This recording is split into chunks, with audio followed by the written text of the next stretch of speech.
Oof, blimey.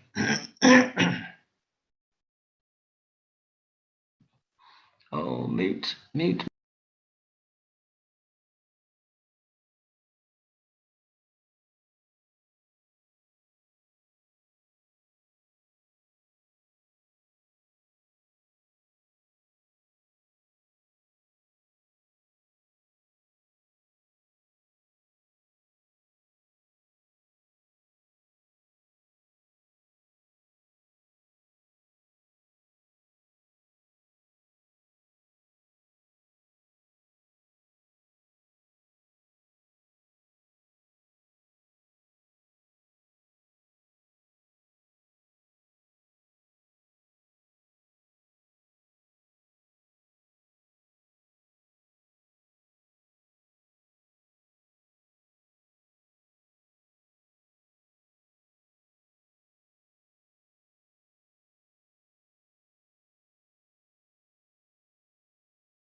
Good evening, everybody, and welcome to tonight's meeting of the Local Plan Committee. I'm Chair, Councillor Gerard Oxford. This meeting is being broadcast live on Zoom over the internet on the Council's YouTube channel. and will also be available to watch afterwards. I'm going to move it away a bit. Right. To begin, there are a few matters of housekeeping. For those attending here tonight, the Moot Hall, I can assure you that the risk assessment has been carried out for COVID-19, has been undertaken for this meeting. Can I remind everyone that seating is socially distanced with 2 meters between each seat. Masks can be removed when seated. Would participants, both be those joining us online and in the Moot Hall, please mute their microphones unless they are invited to speak. We may have a short break at 8 p.m. subject to the progression of the meeting. If I can ask from my right, members to introduce themselves. Good evening, my name is Lewis Barber. I'm a member for Lexington Braeswood Ward. Evening, Councillor Jeremy Hagan, Stanway Ward. Good evening, Councillor Patricia Moore, Merzion Pyfleet Ward. Good evening, Councillor Loveland from Tiptree Ward. Good evening, Nick Cope, Newtown and Christchurch Ward. Good evening, Councillor Angela Luxford-Vaughan, Wivenhoe Ward. Good evening, Councillor Julie Young, Greenstead Ward. Good evening, Councillor Adam Fox, Old Heath, Hythe and Rowhedge. Richard Clifford, Lead Democratic Services Officer. Thank you, everybody. Substitutions this evening. I believe we just have the one, and that's Councillor Cope for Councillor Coleman. Apart from that, I think we're full-hatted tonight. Okay, thank you. Any urgent items? There are none. There are none, Chairman. Yep, okay. Declarations of interest, please. No? No, okay. Yes?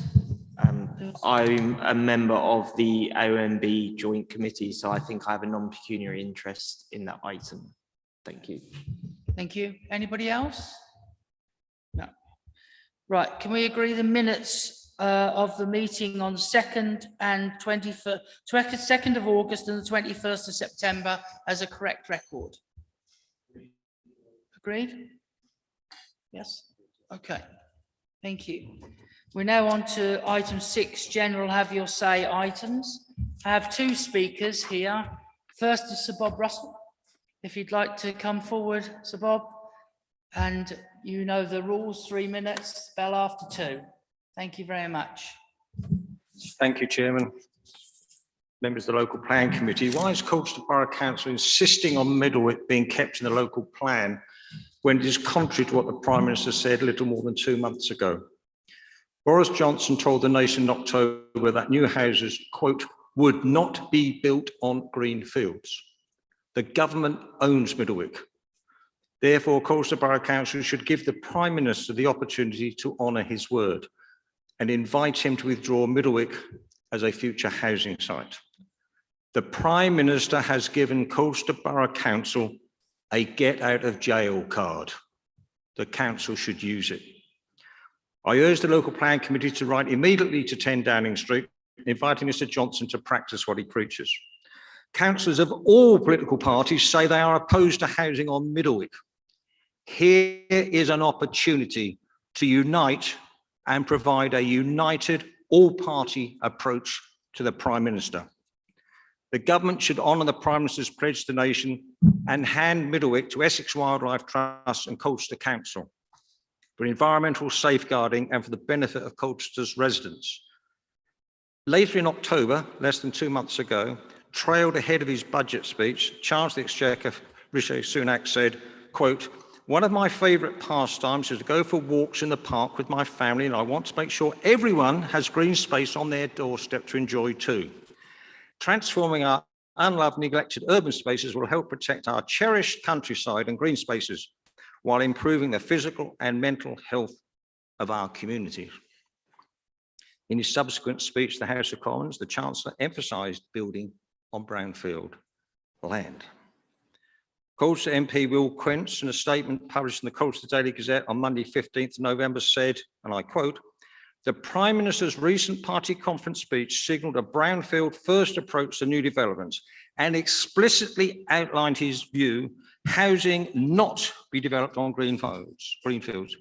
This development, therefore, and this is continuing his quote, This development therefore runs counter to these environmental and development comments expressed by the Prime Minister.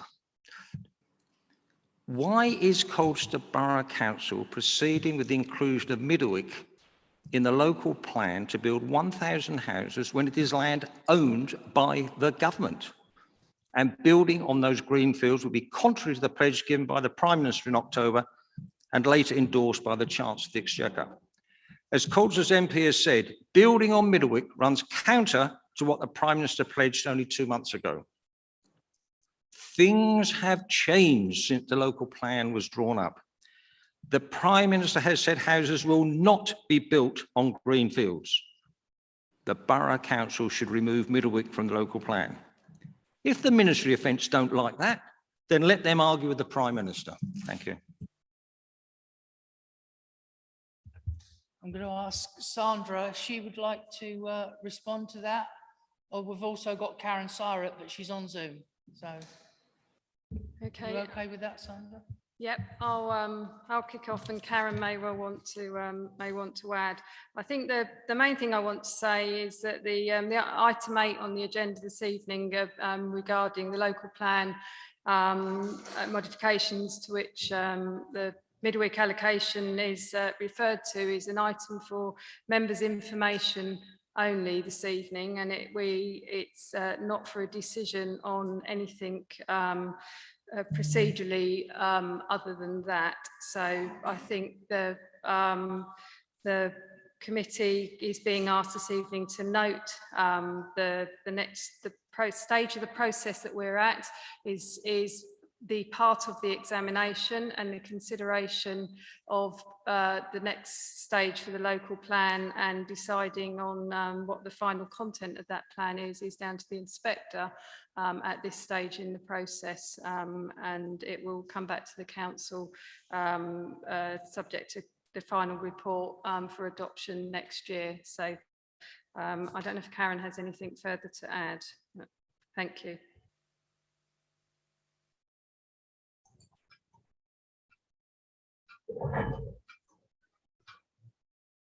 Good evening. Can you hear me?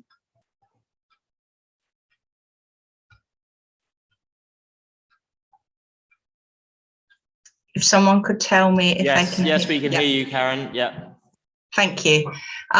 Just to add that, unfortunately, we were too good at building on brownfield land. Some years we were up to 90–95%. And there is a limit to how much brownfield land there is in the borough. So we have got no choice other than to build on some greenfield land now. And I have to say the Prime Minister's statement about not building on greenfield land was at best unrealistic. Until such time as housing targets are changed and the standard methodology is changed, we have no option other than to allocate sites, and some of those sites, given what I've just said, must be greenfield, I'm afraid. Thank you. Thank you, Karen. Julie, you want to make some comment? Thanks very much, Chair. So Bob's comments are consistent with the comments he made at our previous local plan committee meeting.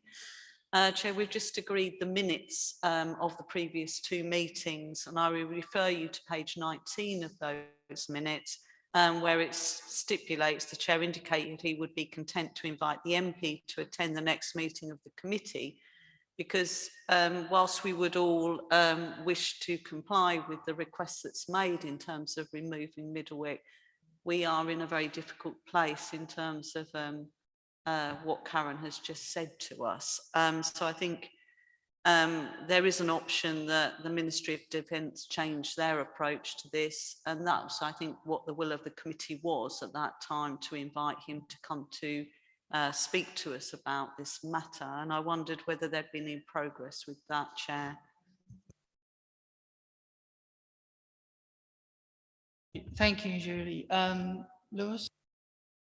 It wasn't in response to Councillor Young, sorry, I was just going to make another point, so I don't know if Okay. No, it was more to thank Sir Bob for his comments this evening, and I guess just to re-emphasise the point Sandra made, in that the item this evening is just a noting rather than a voting item, so to speak, because we've got to wait for the report from the inspector to know where we stand on the modifications. And I guess just to ask a question on writing to the inspector, is that something he would take into account at this stage if we were minded to do that, or would he say that's outside the consultation and therefore he wouldn't include any further comments from the authority beyond that, just as a process question? Because I don't understand exactly that side of things, because when we've gone through, when we've gone through this particular aspect of the plans being submitted and specific sites, my understanding is that we can't at this stage remove specific sites from the plan. We would have to scrap the whole plan again and start again, which would be a number of years, and also Middlewick might still come forward as a speculative application in that case. So just clarity on, can we intervene any further with the inspector if we were so minded to? And can we remove singular sites unilaterally, I guess, as an authority at this point? If that's okay, please. Thank you. Sandra. Okay. Yeah, thank you. Yeah, just to answer the question simply, no, we can't. The inspector's appointed to examine the plan as submitted, and the next stage of the process is to consider the representations that are made to it.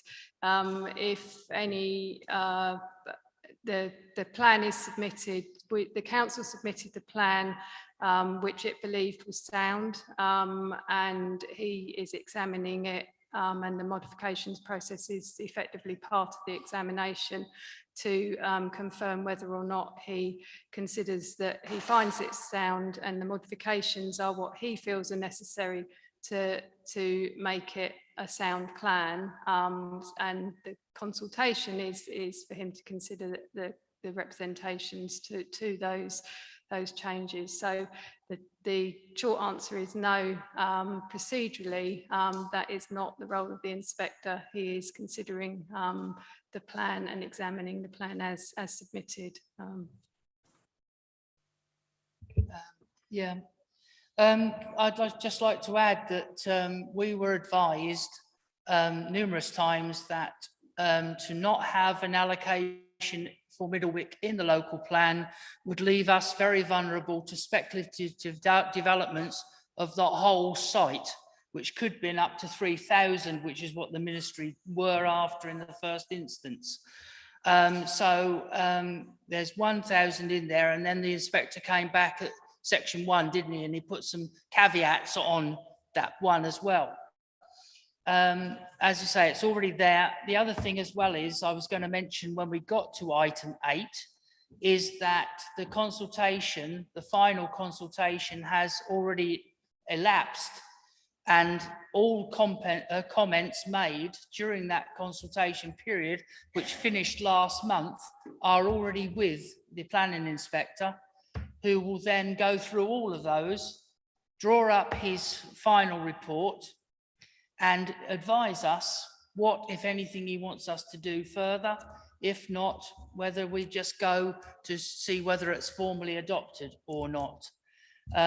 So tonight, that's why item 8 is purely to note, because we've gone past the time when we can add anything to it.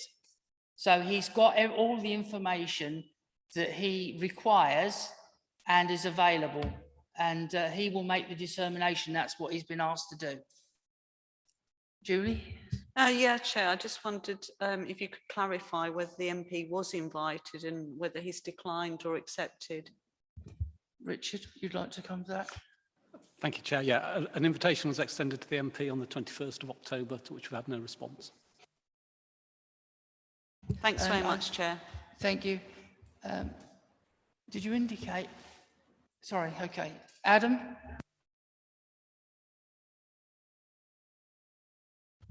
Thank you, Chair. If I'm right, a little bit of time has elapsed since Sir Bob spoke, but I think he requested the committee write to the Prime Minister. And you haven't yet addressed that, Chair, and I think that it would be an appropriate thing for the committee to do, to write to the Prime Minister based on his comments at his party conference, and for him to take the action for the Ministry of Defence to take Middlewick off the table. And I would certainly be happy to propose that on behalf of the committee, that we write to the Prime Minister and ask them to remove Middlewick themselves from sale for houses. I'm more than happy to do that if the committee want, but I've already asked the Leader of the Council to do that exact thing. So I'm going to take Pat and then I'm going to take Jeremy. So Pat. Thank you, Chair. Councillor Oxford answered some of the things, said some of the things I was going to say about it being better protected if it's in the local plan than out of it.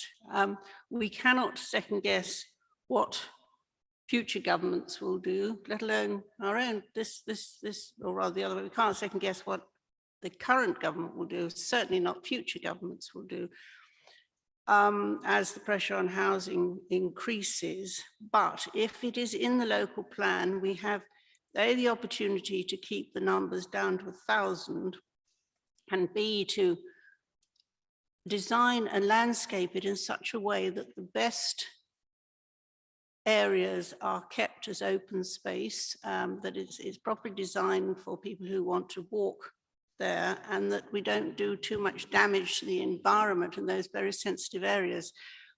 I think we're not exactly between the devil and the dark blue, because we know what might happen and we know what potentially we can do. And much as I hate any bit of grass being built over, it is my opinion that it is safer in the plan than out of it. Thank you. Sandra, would you like to respond to that before I bring Jeremy in? Or? Well, I would agree that any site allocated in the plan is it provides the council with greater control, and the policy, if it gets in an adopted plan, is a very detailed policy providing a lot of opportunity both for master planning and for control of development and further checks and along the way. Thank you.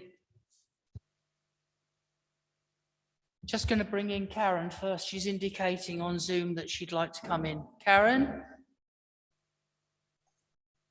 Thank you. I just wanted to say that the suggestion about writing to the Prime Minister and seeking the site's removal from sale so then it couldn't be built on, I don't feel that's a planning matter, so probably not one for this committee to be the author of. Thank you. That's why I asked the Leader of the Council to do that very letter. So I've got Jeremy first and then. Thank you, Chair. Just the point of order really from Councillor Fox's comments about writing to the Prime Minister. I couldn't see anything in the minutes of the 21st September meeting that we've just agreed, or any minutes in there that said we would do that. Just wanted to raise that. Thank you. Julie?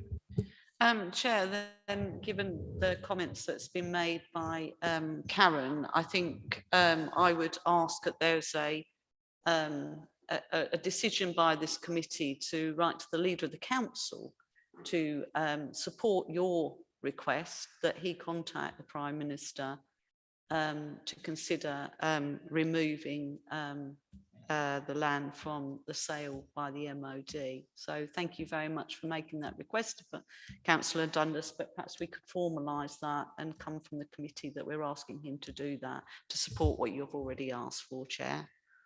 I'm more than happy for that to happen if it's what you wish. Not a problem. So is that what the committee would like to happen, for us to formally request that the Leader of the Council writes seeking some clarity from the Prime Minister regarding greenfield development? Yeah. Fine, thanks.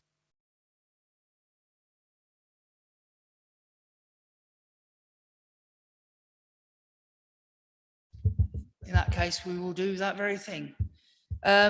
Next, we've got, thank you, Sir Bob, Williams Sumax. Have I pronounced it correctly? I hope so. Sorry, I thought it was an M. You have 3 minutes and the bell will sound after 2. I can take my mask off. Good evening and thanks for letting me speak. I'd like to talk about the infrastructure funding statement, which is item 12 on today's agenda. It opens the lid on a part of the council's activity, which this committee should be scrutinising closely because it grows to the root of housing delivery. And it seems to show that not much is being collected from section 106 and even less is actually being spent. It also goes to the discussion you've just had on Middlewick, where there's so much to be done on infrastructure there that must be done. I think that this position, if it is in the plan, is fairly strong, and that writing to the Prime Minister would be a way of decreasing the credibility of Colchester Borough Council and undermining our ability to raise infrastructure funding. I've sent you, Mr. Chairman, a list of detailed questions about item 12, which I hope you'll pass to officers to answer. They all boil down to one simple point. Too much attention is being paid to the pretty aspects of planning and too little to funding and delivery. The report on the Colchester DPD at item 9 is a classic example. It's all about how we produce a DPD, not about how we get results. And if delivery and funding isn't addressed in the DPD, when will it be done? And if planners are not responsible for delivery, then who is? The infrastructure funding statement at item 12 shows that 7.7 million remains unallocated, 5 years worth of spending at the current rate. I'm sure there's a good explanation, but it sounds a lot, and I wonder whether developers can reclaim it if it isn't spent. The size of Colchester's infrastructure funding deficit, or how much of this falls within the council's remit, is unknown by me at least. But I do know it's a big figure. The Essex-wide deficit is about 11 billion, not million, billion on transport alone, and Colchester has about 10% of the population and has built more housing in recent years than any other district. That's what I know about it. Whatever the deficit, we need to be collecting more money from developers and spending it promptly. We need a SIL and a comprehensive approach to Section 106. We need a well-informed lobbying machine to raise government from outside sources, money from outside sources, and a credible report on the infrastructure funding deficit would be a sound starting point.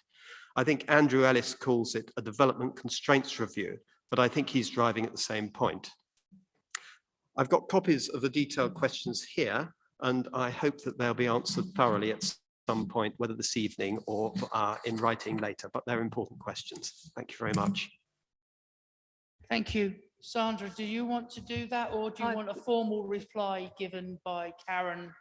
Yeah, I think Karen, Karen's presenting the item later, so she may have some comments. I don't know. Or... So, Mr. Sunak, if you could let us have the copy of your actual letters, questions rather, and we will pass it to the officer, and you'll get a reply that way. Is that okay? That's fine. Do you want me to hand them round? Only to the. I'll hand them to Mr. Weavers. Only to Richard, please. Sorry. Democratic Services.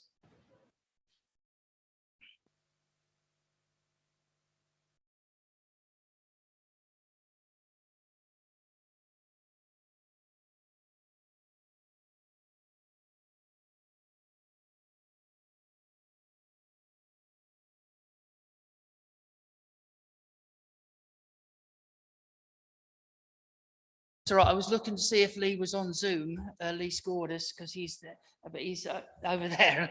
I was sort of going like that. So you're next, Lee, if you'd like to come forward, please. Councillor Scordis. Don't need to explain the rules to you. Just checking, it is the usual 3 minutes for me still, isn't it? Yeah, no worries. So obviously I'm here to speak on Middlewick. Just speaking a bit earlier as I have a meeting to go to, otherwise I would have spoken on the direct point. But if there's anything Colchester is united on, it's that no housing is wanted on Middlewick Ranges. 900 plus objections and counting, all passionate, eloquent, and raising vital points that must be considered. As well as people having an emotional connection to the Wick, Middlewick offers the only large green lung in the south. It offers a dividing line between two different communities, Monkwick and Old Heath. It's also a vital space for biodiversity that you're unlikely to find in the rest of the town. On traffic, the figures simply do not add up from Essex highways. The work that they have done is just on the small junction of Abbots Road and Mersey Road. There's no work done on the fact that the majority of traffic will be heading north in the daytime and will get stuck at the bottleneck of either Mersey Road or Old Heath Road and Military Road. If you go south, you end up in Mersey, which is of course a lovely place, but the majority of jobs and travel will occur in heading north from the south. As Sir Bob states, the government themselves say they're opposed to building on green space, and I concur with Bob's position to write to the PM and stop building here. Let's stand up to the MOD on a united front. I see no reason why this committee cannot jointly write to the PM as well as the leader of the council, and I'm surprised it's being debated. It seems right that we have everyone on the committee support this. The administration said they're against building on Middlewick. Well, let's prove it. This council declared a climate emergency some years ago, but to build on here goes completely against what we voted for and what Boris Johnson has promised about not building on green space. To keep housing on Middlewick in a local plan is essentially ecological suicide. The chair mentions the fear of speculative development on the site if we did not include Middlewick, and this has come up and we've mentioned it to residents. This is certainly as a result of the government relaxing laws in favour of developers to reach their 300,000 home target a year. But let us not aid developers by accepting building here. No one has yet bought the site and developers are clearly waiting for the local plan to pass before they purchase it. Recently, an application has been submitted for 1,000 homes in Marks Tay, a site that has previously been mooted for housing in the past. I propose that we look to move 1,000 homes from Middlewick to the Marks Tay site that is being mooted. I have no doubt the vast majority of Colchester would appreciate this difficult decision. It's likely, as we've seen, that officers will say this isn't possible, but then I'd question why we've had the consultation process at all if it's essentially a done deal. Are we saying that historically no council has included an unpopular site similar to Middlewick and not been able to make minor modifications to satisfy local people to meet even if we met the relevant housing targets? No wonder residents do feel disenfranchised. Thank you, Chair, for the leniency there.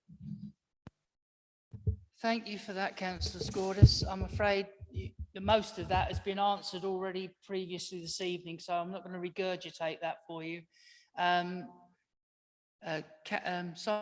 did you want to add anything, or is that, I mean, that was pretty well covered earlier, wasn't it? All those points. Yeah, I think everything's been covered and some debates already occurred on some of the matters, and I'm sure it will crop up again when we get to the item. When I can respond to any other points at that time. I think the other thing as well is it's about the legalities of a local plan process. And once you've asked an inspector to look at something, you can only add up to a certain point, and we're well past that. It's the process. Right, Councillor Moore and then Councillor Lewis. Thank you, Chair.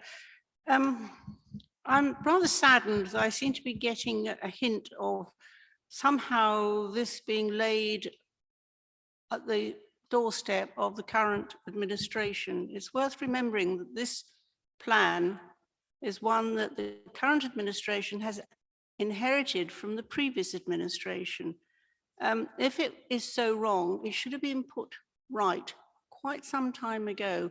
We are having to deal with what is virtually a fait accompli and trying to make the best by what small adjustments we can. We cannot suddenly turn it over and say, oh, we don't like this. This is something that has been done already. And so it would be nice to keep party politics out of this. Thank you.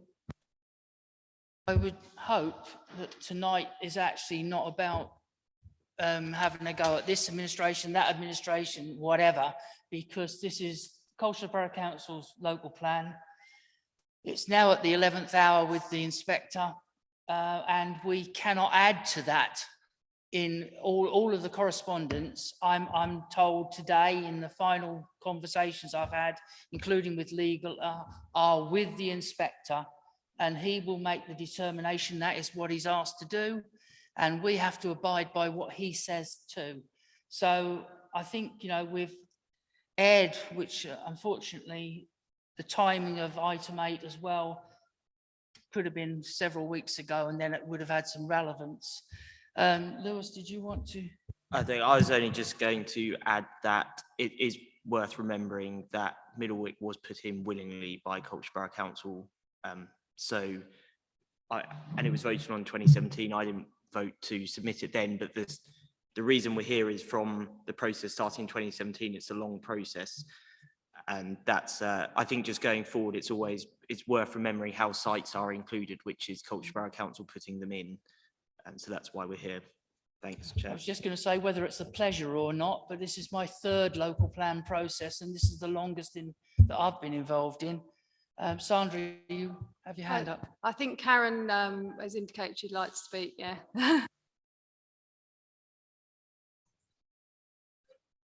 Thank you, Sandra. I think the moment has probably passed now, but I was just going to clarify that an application hasn't been submitted for 1,000 homes at Mark's Day. A representation was submitted to the modifications consultation, which suggested an early review of the local plan could take place because they questioned the deliverability of certain sites in the local plan.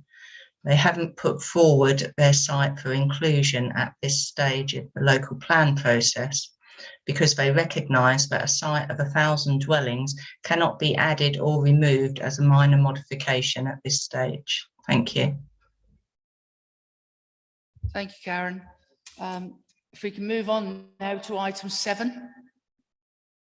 And that is the supplementary planning document for the Abro site. Sandra, did you want to present first, or shall we have the speakers first? Chair, could I just come in a moment? Can I just say before we have the debate that it's the first time we've been together since the death of Alistair Day, and that's being covered in a second. That's being covered. Okay, thank you. I'm happy to take the speakers first, if whatever, it's up to you, Chair, however you prefer to do it. I think you should present first in this instance, yeah? Okay, thank you. Right. At the local plan committee meeting on the 2nd of August, the committee resolved to adopt the development brief for Abro as planning guidance. But in order to maximise the amount of weight that can be afforded to the development brief when considering planning applications, the committee also requested that it be upgraded to a supplementary planning document, which is the maximum amount of additional detailed planning guidance, the weight that can be achieved. This required a strategic environmental assessment under the environmental assessment regulations, and it was also considered that it would be most robust if a further round of consultation was also undertaken. This consultation ran for 4 weeks from the 22nd of October until the 19th of November, and was available on the council's website. Statutory consultees contacted, and everyone who had engaged previously with the earlier consultations were also contacted directly. There were 12 responses in total, and these are appended to the report. Some of the comments, where appropriate, have been incorporated into the final draft of the development brief. Some noted because they might be relevant for later in the planning process, and some where it's felt that they're covered by other local plan policies. The strategic environmental assessment requires us to do a screening report, and consult Historic England, Natural England and the Environment Agency. And they have all responded and concurred with the conclusion of the local planning authority that a full SEA, strategic environmental assessment, is not required. Finally, as Councillor Young referred to, the committee are aware that the Abro supplementary planning document was one of the last significant pieces of work which Alistair Day worked on. And it is his work. I can take no credit for it other than the procedural bit at the end. And it's a reflection of both his knowledge and commitment to preserving and enhancing the heritage of Colchester. If members see fit, a tribute will be included in the SPD. So finally, members are asked at committee this evening to consider the recommendation to adopt the final draft of the Abro development brief as supplementary planning document. Thank you. Thank you, Sandra. That's great. I'm going to move to two speakers because I know they want to contribute. So John Burton, if you'd like to come forward, please. You have 3 minutes. A bell will sound at 2.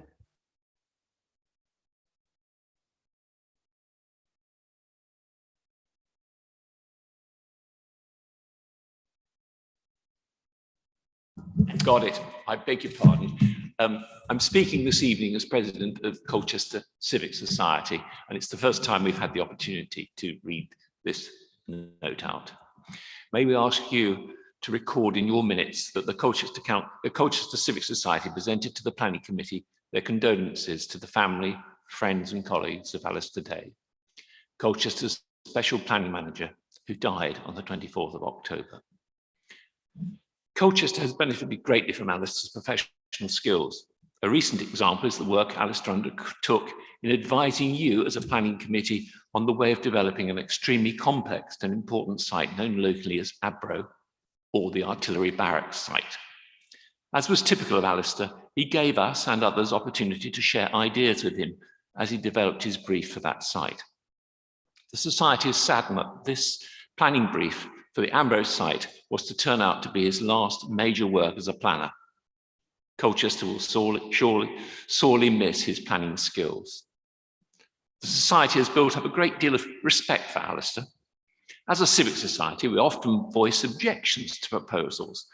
Our objections were always responded to with understanding by Alistair, and where he was determined to advise you differently, he explained why he was taking such an approach. Colchester has tragically lost a truly professional planner.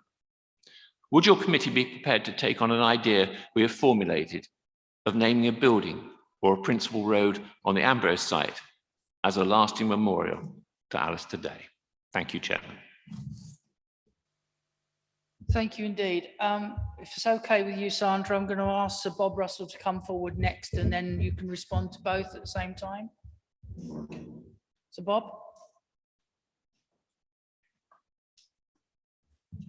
Thank you, Chairman. I would wish to endorse the sentiments just been expressed by the President of Colchester Civic Society. My last communication with Mr. Day was at the Abro site. The quality of that report was very impressive. And I wanted to come here this evening to publicly express appreciation for all that Mr. Day had done in general and the Abro site specific, because I've been closely involved with that. I was delighted to read, by the way, in the Gazette the other week that Colchester Council has put in a bid in the hope of acquiring the site. But whether the council is successful or not, my plea to this committee, or rather to the planning committee and the planning department, I guess, is that whoever buys the site, you do not allow them to dilute in any way the principles that Alistair Day had in that proposals that he drew up in such a sensitive way for a sensitive site. So that's the plea, that his memorial, his lasting memorial, is the Abro site being developed in the way he drew up with his plans. Thank you. Thank you, Sir Bob. Sandra, I'm sorry, I forgot somebody. So it's Councillor Pam Cox is joining us via Zoom. Pam? Hi, good evening. Thank you, Chair. Can you hear me? Yes, sorry. Great, thank you. I won't detain you. I absolutely echo everything that's been said about Alistair. I was a very new councillor when I first met Alistair, and he inducted me in an amazing way into the ways of heritage development, and he will be sorely missed indeed.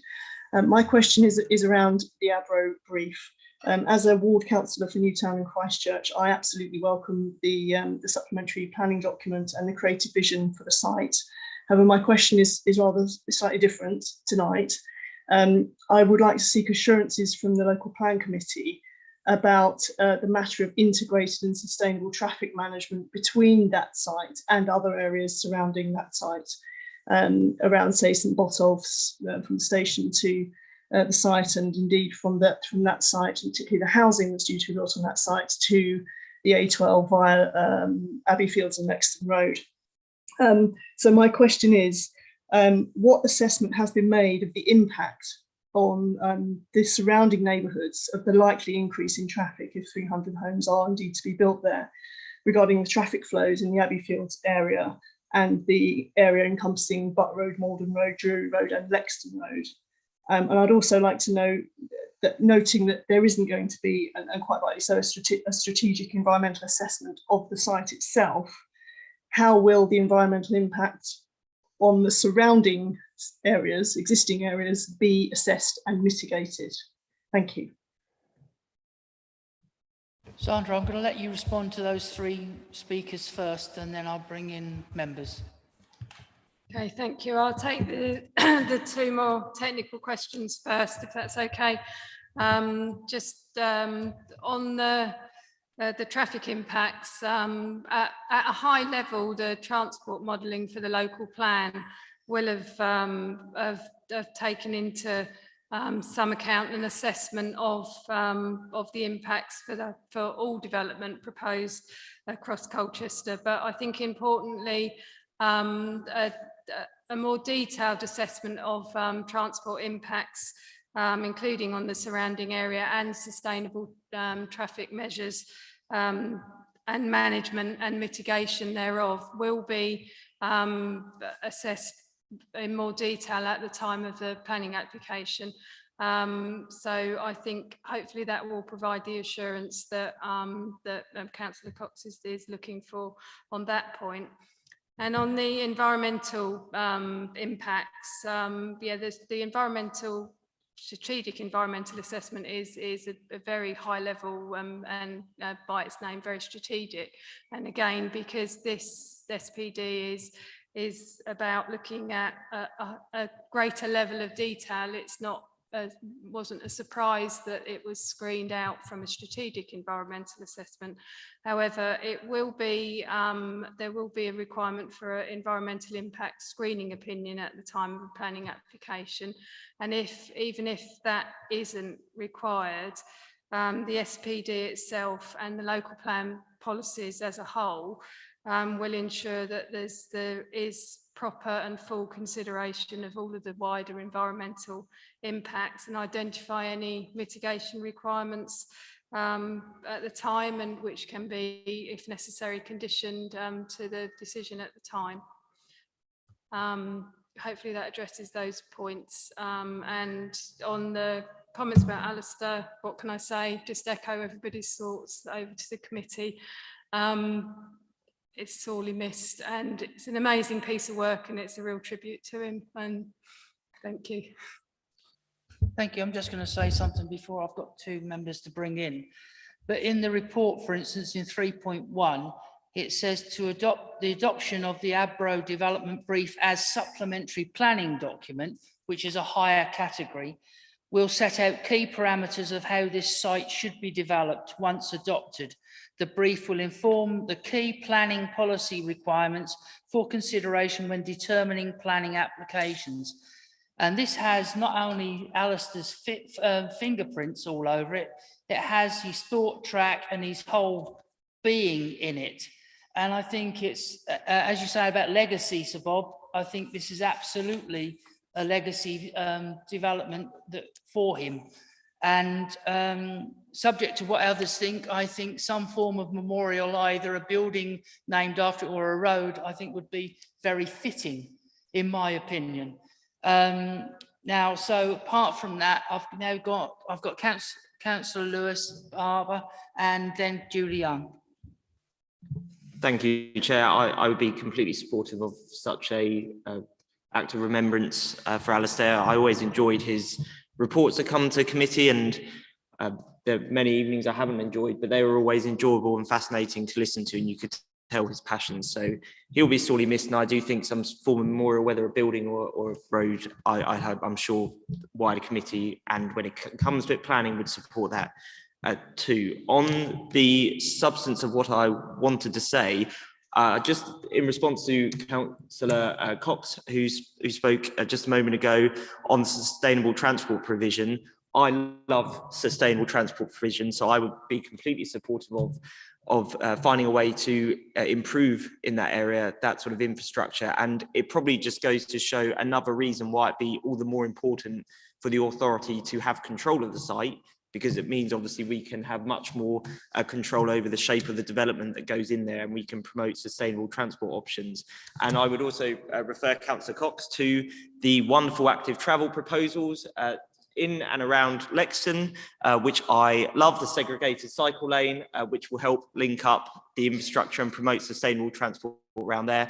And I would urge your county councillor to support that as well, and any sort of north to south route as well to promote sustainable transport, help cut congestion. But there is some exciting plans in the area which will hopefully link into any development in the future. Thanks, Chair. Councillor Julie Young. Yeah, thanks very much, Chair. I think, this is an example of something we've done really well. And I was portfolio holder for culture for a couple of years. One of the things that sort of came across my desk really early on was the Abro site. Philip Crummy contacted me and said, this is a once in a lifetime opportunity with the sale of that site to unify the Roman circus, and could we do something about it?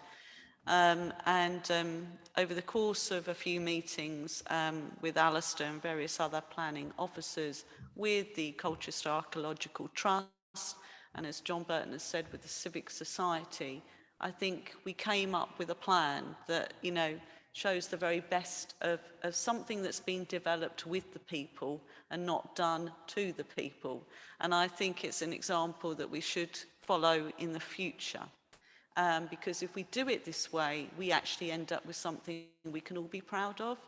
We would never have wanted it to be Alistair's final piece of work, but he was a professional planner that took a lot of pride in what he did.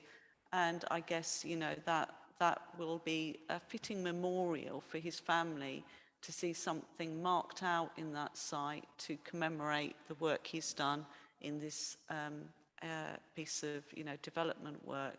And we've worked on it together within the local plan committee, and things have been suggested as we've gone along, and the SPD is something that will give us that higher level of support when the development comes to fruition. And I'm really glad that this committee supported the proposal to purchase the site, because as others have said, that gives us greater ability to make sure it develops in a way that we would all want. So I think great piece of work, Chair, and we've all been part of that, haven't we? Just like to make a comment as well that a good number of us were there in a packed church for Alistair's funeral, and it was a brilliant turnout. In fact, we even had a number of officers who had long since been retired who came back purely to pay their respects to Alistair. So it's a huge accolade, or achievement to actually have that level of respect. And I'd like to put on record as well, thanking John Burton from the Civic Society for his comments this evening. So thank you very much for that. I've now got Councillor Moore and then Councillor Luxford Vaughan. Thank you, Chair. I've got several questions. What would happen if a major archaeological find, for example, the missing amphitheatre, was found on that site, and it was sufficiently important that we didn't really want to cover it up? But I mean, what protection would there be? Or is it going to be like most of these things, you look at it, log it, and build over it? That's why I think it's very important that we do buy the site ourselves, so that we have a bit more control over it.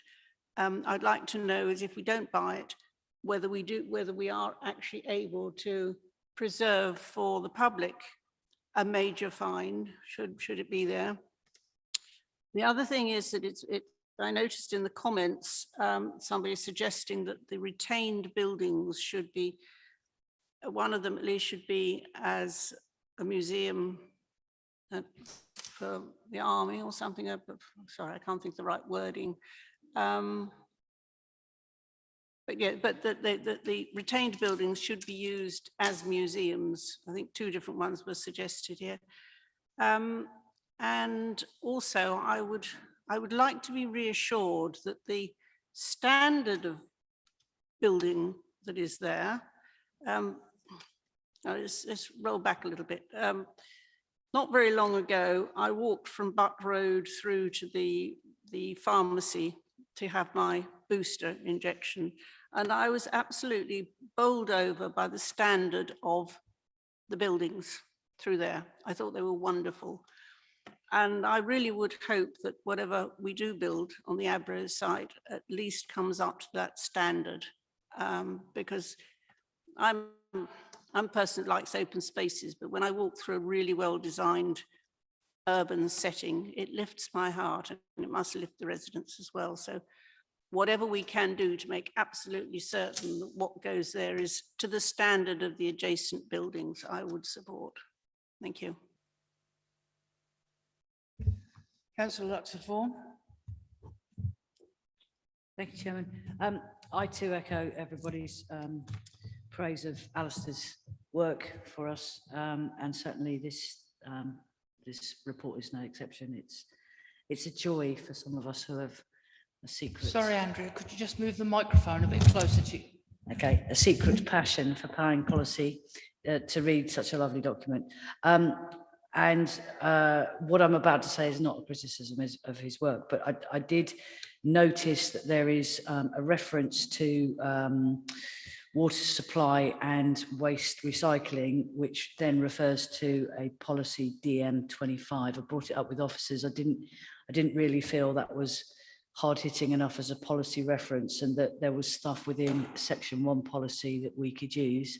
And I suppose that leads to a question which also incorporates what we've been talking about earlier with Middlewick and any other site, because Section 1 is overarching policy, is all future development in Colchester dependent on a new water supply and the upgrade of the water recycling plant at Hythe? If so, we've got a perfect thing. We can put any policy through. I don't think any of that's going to happen anytime soon. Can it be confirmed whether Hythe is at capacity? Because last time different hat, as a parish councillor asked them, they said it was over capacity. That was probably 8 years ago. And regardless of that, what is there any news about timescales for a water supply for any development, and what impact does the government's relaxation of discharge, sewage discharge into the Colne, how does that affect any long-term plans for upgrading that facility? I'll bring in Sandra in a second, but you may remember the briefing you asked that about DP25, and the answer came back from Karen that it was actually should have been written down as DP23, but nonetheless you need answers. So Sandra, who's a lucky? I'll make a start. Karen probably has more to add, but Firstly, yes, it should be DP23. Apologies for that. That will be corrected. And in terms of the general comment from Anglian Water to the consultation, I don't think they raised any in principle concerns about the ability of the infrastructure to handle the in relation to Abro to handle the planned growth, but they made a specific encouraged comments really about the brief encouraging early engagement with their development team, with whoever the site promoter is, so that the capacity can be managed appropriately when there's more detail known about what the specifics are of the proposals that are emerging. In relation to your more detailed questions about capacity and how many years and so on, I haven't got that information to hand. I don't know if Karen can answer that. If not, we can follow up outside of the meeting. Did you want me to address the comments that I can, Councillor Moore, before I hand over to Yes, if you Karen? don't mind, please. I think just generally on the quality of design, I think the design brief, development brief, sorry, goes a very long way to do that. I think it's very strong on providing the guidance, and I think it will be for the the planning committee to be make sure that proposals that come forward are adhere to that, and officers to work with whoever's promoting and developing proposals on the site to ensure that the very strong guidelines that are provided are adhered to in what comes forward. And I think I'm going to ask Karen to comment on your point regarding archaeology fines, if that's okay, and possibly some other things. Thank you, Sandra. Is Karen here? Thank Hi, Karen. you. Hi. Yes, this is a site with a lot of heritage considerations, and pages 11 and 12 of the brief outline some of the history to this site, and archaeology is covered on page 13. And this actually says that the site itself hasn't actually been the subject of previous archaeological investigations, but it does set out a thorough list of all the considerations which will be needed before any development takes place. So I think I'd just like to reassure Councillor Moore that it wouldn't be something that we overlooked or didn't take due regard to when the time arose. So it is fully covered in the brief. Thank you. Was there anything else for me that I've missed? Councillor Luxford-Vaughan. Just confirmation from my memory, which is fairly shady, the Section 1 policy on water recycling and supply was specific to the garden communities, but can you confirm that that is extended for all development within Section 2 or not? What I can say is that Anglian Water have been involved and consulted at all stages on all site allocations. So there is capacity, or there will be capacity in the system for all the allocations in the plan, sections 1 and 2. I've got no more speakers, so I just want to say, obviously we were talking earlier about some form of memorial for Alistair, either a building named after him or a road. I'm just going to make a suggestion, because I know officers are regularly in contact with Lorraine, Alistair's widow, and I wonder whether it might be nice to know if she has a preference, you know, because that would be really nice for her as well. And if the committee are minded to approve that we could ask that be looked at into properly, that one of the buildings or a road is named after him. Does that have? I just have. You're going to second it? Right. Okay. Everybody agree with that? Yes? Okay. Everybody's agreed with that. Thank you very much. What we have to do now is in 2.1, we have to make the decision tonight on this one to adopt the Abro development brief as supplementary planning guidance. Agreed? Agreed. Now we have a lot of speakers on item 8. Thank you, Sandra, for that one. So we've got some in person, some via Zoom, and some to be read out. So if you can bear with us on this. And what I've been asked by officers is if we can take all the speakers together, one after the other, and then the officers will respond at the end, because there may be some duplications, etc. So we have item 8, which is the local plan section 2 modifications / examination update. It's a mouthful. I've got first up is Nick Chilvers, please, who's here in person. You have 3 minutes, Nick, and the bell will sound at 2.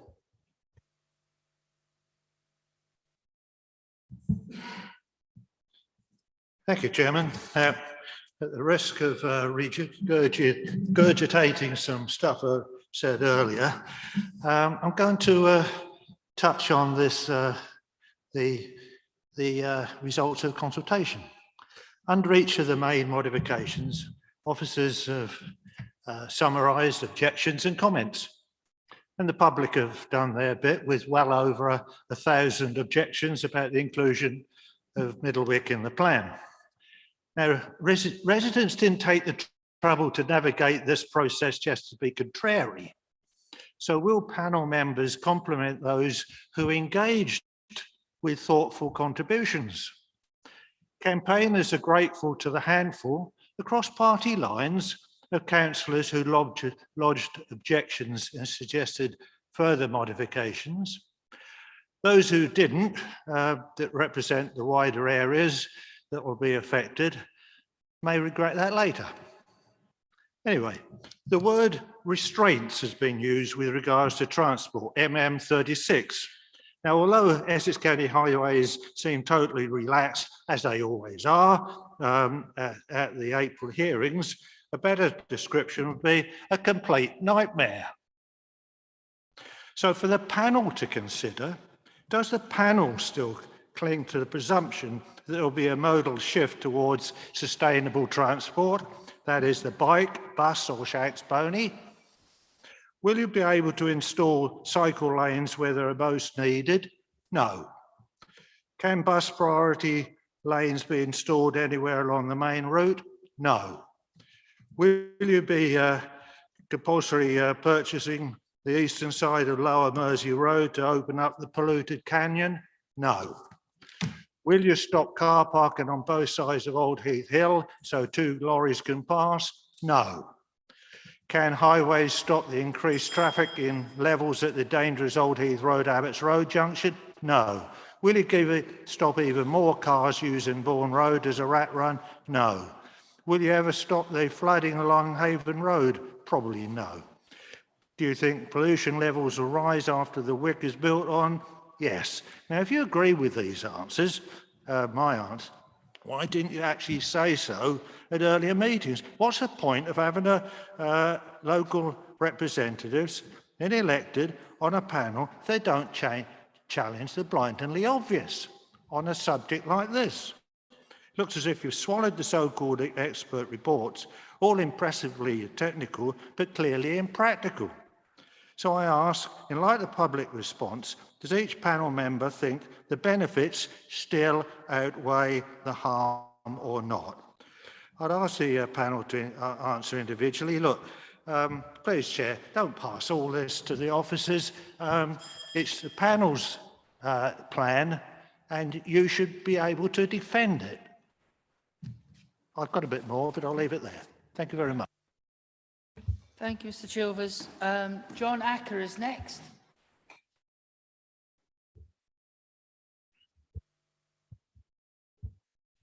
You also have 3 minutes, John, and the bell will go after 2. I'm well aware of that. Good evening. My name is John Acker. I would like to address the committee on item 8, which is the local plan report. Can I firstly say that I want to associate myself very much with the statement which was made about your formal planning officer. He did remarkable work in Colchester, and I think a lot of people in Colchester owe a great debt to him. I have come to the committee in a way with a heavy heart, and it is in a personal capacity, but I'd want to support publicly the recommendation in the officer's report in paragraph 4.44 to continue the set process to obtain adoption of the local plan. And it's with this caveat and express the wish that there be no delay to this end. It is said in strong terms because of the situation affecting Mersey and the villages, and I believe on behalf of rural Colchester, where further delay could have profound impact. This may surprise you as someone who's fought a very, very public campaign against the plan. It certainly surprises me. I've been here on many occasions, some with coaches from Mersey, to oppose it. But the harsh reality is, under planning law, is that we do need a local plan, one that your officers can defend against speculative development. I believe that the lessons need to be learned from this local plan. My goodness me, I do. Perhaps the Truth and Reconciliation Committee would not be out of order in relation to the last local plan. It's been very adversarial in nature. It did Colchester no favours. We have no brownfields left, and it took far too long. And of the delay, and I say this with due respect, are those who advocate a delay sure that it will lead to something not far worse? My plea to the council tonight is to recognise the professionalism and commitment of your officers and accept their clear advice to make progress. If there is no local plan, Mersey and many others will be at risk of considerable speculative development. This is already taking place, effects of this. So, in summary, I believe that decision time is fast arriving. I hope you can take this in the spirit given. Respectfully, I urge you to accept the local plan and do so without delay and get on with the very important business of defending the borough against speculative development. Thank you very much. Thank you, Mr. Acker. I'd just like to clarify, we don't have a decision to make tonight. It's merely to note this because the information's already gone to the inspector. The next stage for us will be in the new year when the report comes to this committee for us to approve or not, and then on to full council for formal adoption or not. And that's the processes. So we are more formally to note tonight, okay, as opposed to making a decision. But like you, I'd like to get a plan in place to protect from speculative development as soon as possible. It's been a very long 4 years with this one.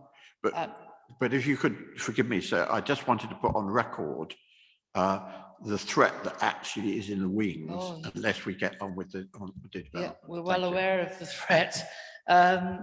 Next, I've got Richard Kilshaw on Zoom.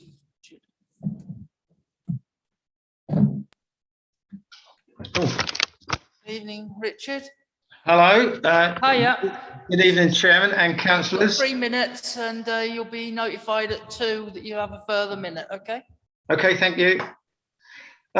Previous responses that I've had for have your say submissions regarding Middlewick have included further ecological survey will be necessary.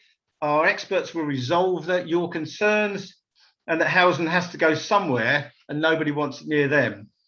Well, of course, further assessments will be required.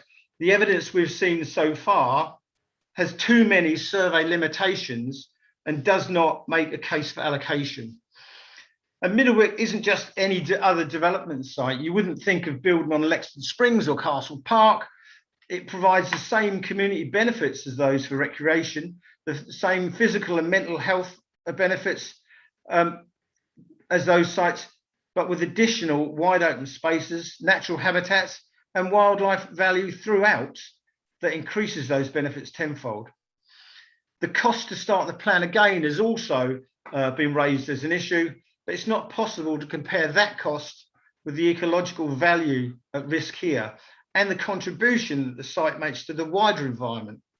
It makes also to climate change and localized cooling, water storage and flood regulation, in addition to those health benefits. As Sir Bob says, things have changed and the inspector will be aware, I hope. But so let's just note then where we are now, post COP26 and the acceptance of climate change, that climate change must be addressed. We're in the midst of a catastrophic biodiversity collapse. We're post-Environment Act with its legally binding target to end nature's decline within 8 years. 2030 is 8 years. And we're also post a coroner's landmark ruling recording air pollution as a cause of death for a 9-year-old girl, Ella Kissy Deborah. If this development does go ahead, it will increase traffic pollution. It will destroy habitats absorbing pollution, and it will release stored carbon from an area containing hundreds of trees, undisturbed soils, and extensive semi-natural grassland described as the green lungs of Colchester. In light of these recent changes, how is it possible that this proposal is still under consideration? I realise it's difficult to pull it out at this stage, but please ask yourselves, who wants this development? Are there any guarantees that the housing would be affordable, or would it meet your community's social housing needs? Given the unprecedented number of objections, I thought was up to about 1,100 actually, number of objections and the degree of expertise within those objections, the onerous conditions and questionable biodiversity net gain and compensation schemes needed to make sound this plan that includes Middlewick, it's time now to stop and rethink and remove Middlewick from the plan to make it sound. Thank you. Thank you.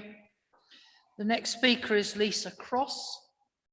While you're coming forward, Lisa, I'd just like to say that obviously we are extremely grateful to everybody who took the opportunity and decision to actually engage with the consultation process and taken the time.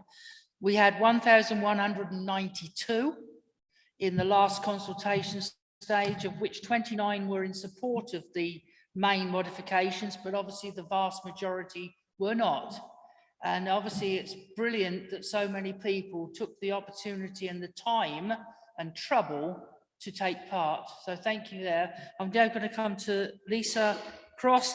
You have 3 minutes and the bell will sound after 2. Okay. Thank you, Council. Yes, you can hear me, I can tell. Friends of the Middlewick campaign group would like to draw attention to our submission from the Middlewick Ranges. It was written in support, with support from Lawyers for Nature. The officer pack, the council officer pack, does not fully alert you to the legal risks associated with the Middlewick application. We would like to ask why officers do not notify you there is a significant litigation risk in proceeding with the local plan, and why this is not being discussed tonight as a matter of utmost importance.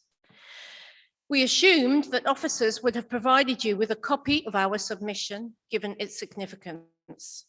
The details of what it contains cannot be covered in 3 minutes, but in brief, the legal risk arises from deficiencies in the ecological assessment and errors in the Stantec report, and failure to give reasons for changes proposed in the modifications that depart from the local plan's existing approach to biodiversity.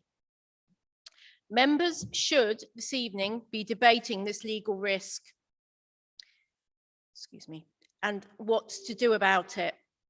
It is our view that development on the rare acid grassland can never be made lawful. It can certainly never be made popular, and it will never be the morally correct thing to destroy an irreplaceable habitat.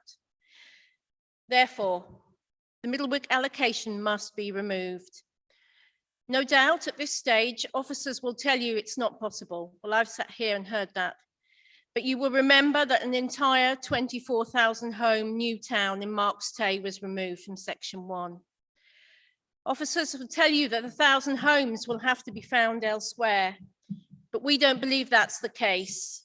Given Colchester's delivery rates, there will only be 48 homes per annum shortfall if Middlewick is removed. Note that over the past 3 years, the council has over-delivered by 192 homes each year. That's nearly 200 more homes than we need in the borough every year for 3 years. The loss of the Middlewick's allocation will not cause you a major headache.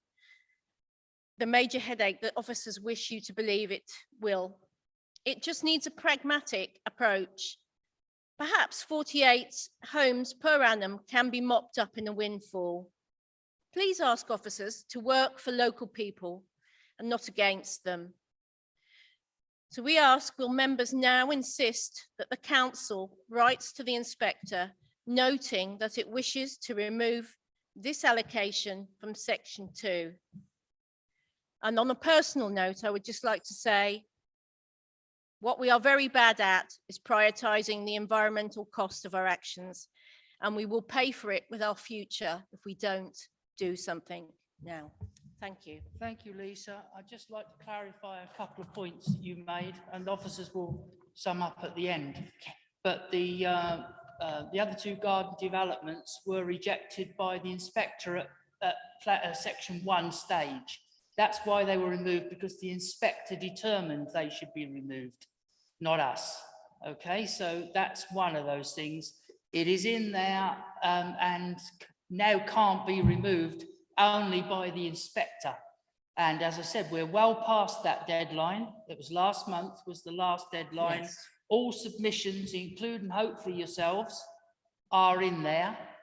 And the inspector will look at everything there and then make his judgment.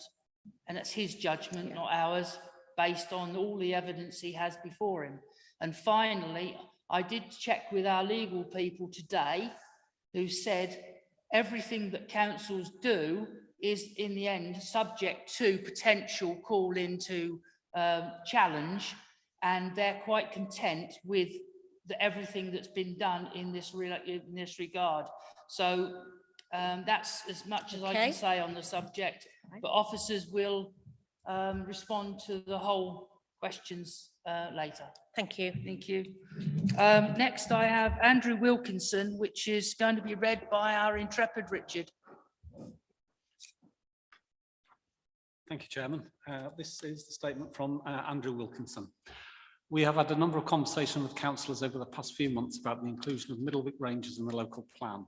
Many have now changed their opinion on including Middlewick in the local plan. They have told us they changed their opinion for many reasons, the main one being they were totally unaware of the ecological importance of this site. They have told us they feel they were poorly advised and did not have all the facts which would have subsequently come to light on which to base their decision. They would now change their vote.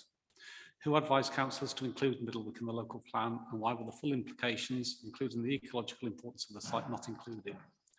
Why was such a sensitive and ecologically important site included in the plan at such short notice, without a far longer period of investigation when previous planning permission for the site had previously been denied? What are the reasons for not just achieving the housing allocation but exceeding it in the local plan? The inspector quoted there was a surplus for around 1,000 homes in the local plan, coincidentally the same number as the proposed allocation on Middlewick. If Middlewick remains in the local plan, we have been advised by our legal advisors that the next stage is a planning review with potentially large legal bills. We have an estimated legal bill which has been underwritten by supporters with which we are happy. How much will a planning review cost the council if it loses? We have been advised our legal costs are currently limited by law should we lose. If the planning review is lost, how much will it cost the council to fight proposals through the planning process? It is the intention of all members of Save the Middlewick Committee to oppose development at every stage. As the inclusion of Middlewick is so sensitive and many councillors have changed their opinions, what is the current view of the local plan committee? And if it no longer has support, will the committee write to the inspector giving their opinion that the inclusion of Middlewick in the local plan at this stage is unsound and requesting that it be currently removed so that the local plan can be delivered and reminding them that 1,000 houses on the proposed development are not required to fulfil the council's housing allocation. And that's the end of the statement, Chairman. Thank you, Richard. And just for those that are here talking about Middlewick, I can tell you that I've got 925 more coming in my ward as part of this local plan. And that's on the last piece of land that we've got undeveloped. I think we're one of the most densely populated wards in the entire borough. So it's not just Middlewick or anywhere else that's getting allocations. The next one I've got, another one for you, Richard, is Grace Dark.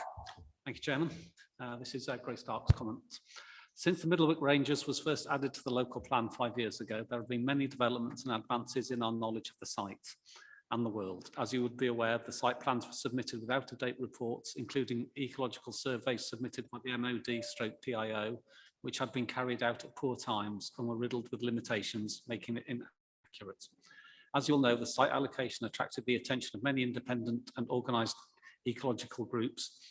Independent ecological surveys carried out since then have captured the true diversity of the site. These reports have been submitted to Natural England, who are supportive of the site's ecological value. I would like to remind you of the credible and reliable organisations that validate and support the site's removal from the local plan. These are Essex Wildlife Trust, Butterfly Conservation, Colchester Natural History Society, Essex Field Club, On Form and Community Planning Alliance. The campaign also received pro bono legal support from Lawyers for Nature. Colchester Council's Planning and Housing Manager has said, quote, "Nobody local wants any development. I don't think it's just Middlewick, but we do have to allocate it. It has to go somewhere, it will be a free-for-all, and I don't think anybody would welcome that." This quote simply validates our views that the Middlewick Ranges is not being acknowledged for its ecological value, because this site just isn't just another development. The inspector was presented with out-of-date and poor evidence, so assessing building on the site and mitigating any biodiversity loss was therefore going to result in unsound and inaccurate decisions. Now that the inspector has been given up-to-date and valid research, we know that any plans to include this site into the local plan are unsound. Historically speaking, science has dragged us out of some embarrassing and dangerous positions. For instance, humans used to believe the earth was flat, that animals were machines, and that cigarettes were good for us. There have been many times that we have changed our minds based on developed understanding and research. It's called progress. Being able to change our behaviours and direction is what makes humans so progressive. When we are presented with information, it enables us to form an opinion, but without the correct information, we can form the wrong opinion. It's vital that we continue to evolve because our knowledge and science is always evolving. If we don't open up our minds to new information, then we can't make progress. In other words, if we continue to assess the suitability of development on the based of out-of-date surveys, then we won't make an inaccurate assessment. What I want to say as Colchester Borough Council is that it's okay to change your mind. Anyone has the courage to say that they changed their position demonstrates progression and an open mind. So are you prepared to listen to the experts?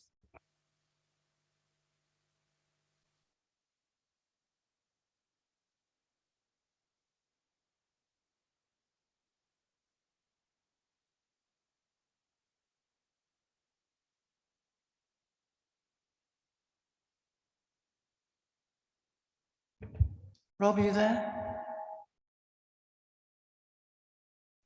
Hello. Yes, thank you, Chairman. Yes, I think you were muted for a half minute. Thank you. I'm the county butterfly recorder with Butterfly Conservation. This year's invertebrate studies have provided proof that the Middlewick Ranges site is of much higher ecological value than previously acknowledged by Colchester Borough Council, and has at least 5 habitat assemblages in favourable SSI condition. This value has been supported by Natural England's Chief Scientist Directorate Invertebrate Specialist, who states the site has merit in being considered as an extension of the existing SSI. This weakens the already contentious mitigation strategy that has given higher biodiversity net gain unit value to the mitigation lands than the existing historic grassland that has now been found to be in favourable SSI condition. In view of this, it is increasingly difficult to see how the council can continue to justify the inclusion of the Middlewick Ranges sites within the local plan. alongside its commitment in policy ENV1 not to permit proposals for development that would cause significant harm to protected species and habitats and species of principal importance. Minor modification 47, paragraph 9, offers the post-development option of statutory designation as a local nature reserve to the remains of the site plus the compensation land. This is highly unsatisfactory as it offers greater protection to the unproven compensation land than the existing threatened acid grassland that has very high ecological value. Why can't the current site be afforded this level of protection now? In addition, policy SC2 seriously undermines the Council's environmental policy ENV1 that commits it to conserve and enhance Colchester's natural and historic environment and to safeguard the borough's biodiversity and landscape character. We believe policy SC2 sets a dangerous precedent and gives a green light to developers to put forward other registered local wildlife sites for housing development. The Council will be less able to defend any such sites from development on ecological grounds, having already sacrificed its premium site, subjecting it to the vagaries of mitigation and biodiversity net gain. This year's survey data from Middlewick gives the Council a very robust defence against any development of the site, enabling it to preserve its ecology and its amenity value for local residents. We therefore urge the Council to remove policy SC2 from the local plan. Thank you. Thank you very much. The next one is Peter Harvey. And again, it's Richard, you're going to be reading it out. Thank you, Chairman. Yes, this is from Peter Harvey for Essex Field Club. We refer you to our proposed main modifications consultation response for fuller details of the many major issues the Essex Field Club has with inclusion by CBC of SC2 Middlewick Ranges local wildlife sites in the housing allocation in the emerging local plan. Representation has been made to CBC and the Inspectorate aware that the limited specialist survey in 2021 has identified 5 assemblages in favourable SSSI condition, and Natural England's Chief Scientist Directorate Invertebrate Specialist has looked at these 2021 data and states that the site has merit in being considered as an extension of the existing SSSI with the presence of scientifically interesting free draining and impeded drainage assemblages, which are stronger in these assemblages than the recently notified Basildon Ridge SSSI, which, as well as a good spread of 8 Section 41 priority species in the list. The level of the survey has been far less than would be required for survey to Natural England guidelines, only scratching the surface, emphasising the flawed evidence base currently provided by CBC and being used to inform your local plan process. Our 2021 data also confirms that the northern area is of high value as well as the eastern and southern parts of the site, yet no mention is made of any of this in the officer pack. We remain of the view that the whole site is obviously SSSI quality, and it should be clear that no master plan could be developed which would be consistent with the National Planning Policy Framework. We do not see how the proposed allocation of Middlewick Ranges for housing can conceivably allow CBC to safeguard the borough's biodiversity, geology, history and archaeology, which help define the landscape character of the borough, through the protection and enhancement of sites of international, national, regional and local importance under policy ENV1. There should therefore be no housing allocation and no development master plan for Middlewick. The report compiled by officers does not alert you to the many fundamental issues with the SC2 Middlewick Ranges allocation or the legal issues raised by many respondents, and that the plan will very likely be subject to legal challenge if the allocation remains. The officer pack, on the other hand, gives you the impression that the problems raised can all be solved. This is not the case. The plan is at risk of legal challenge. Thank you, Chairman. Thank you, Richard. And the final speaker in person is William Jolliffe. William, you have 3 minutes and the bell will sound at 2. Oh, good evening, everybody. Well, I think it's been proven tonight that nobody local wants Middlewick developed. And at the last meeting, even Karen Syrett said nobody wants Middlewick to be developed. But we, and this was Karen's words, have to allocate the plan. Why the hell does she have to allocate the plan when nobody wants the Wick developed? Doesn't make sense. I mean, I live on Mersey Road. I was born on Mersey Road 68 years ago, so I know the area inside out, and I can assure everybody here that is the most delightful area in the surrounding area. This year it's been delightful. I've been over there for many, many walks with friends, and it's even become more natural. It's a glorious area.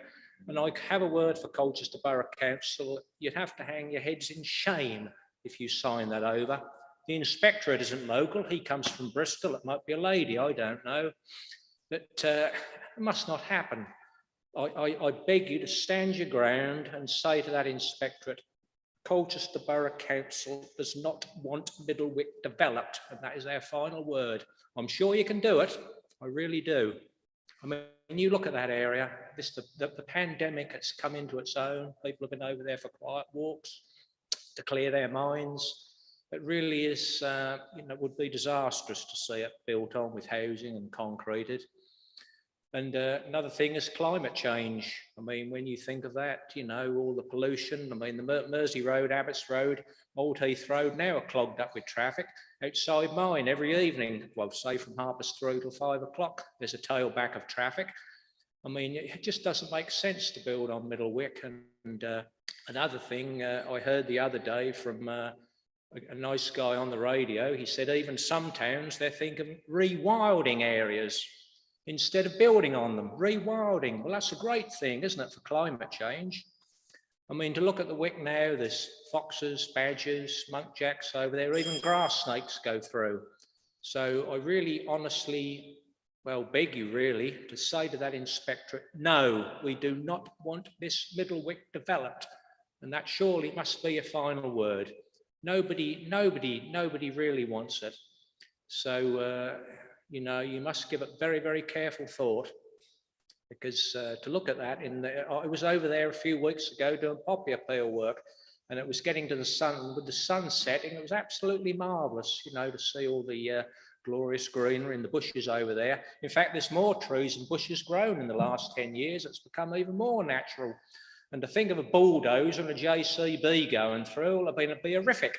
I don't want to see those vehicles going past my property, roaring up there to tear the Wick apart. You've got time to do it. That's not been signed over yet. So please stand your ground. And I hope that Wick will stay the same. Thank you very much. Thank you very much, Mr. Jolliffe. I'll repeat, tonight we have no decision to make. It is to note, because the information, all of the information the inspector is going to make the decision on is already with him. And it is he who will make the decision. We don't have any say now. And we haven't had for some time. Right, okay, so that's all of the speakers tonight. It's now over to members.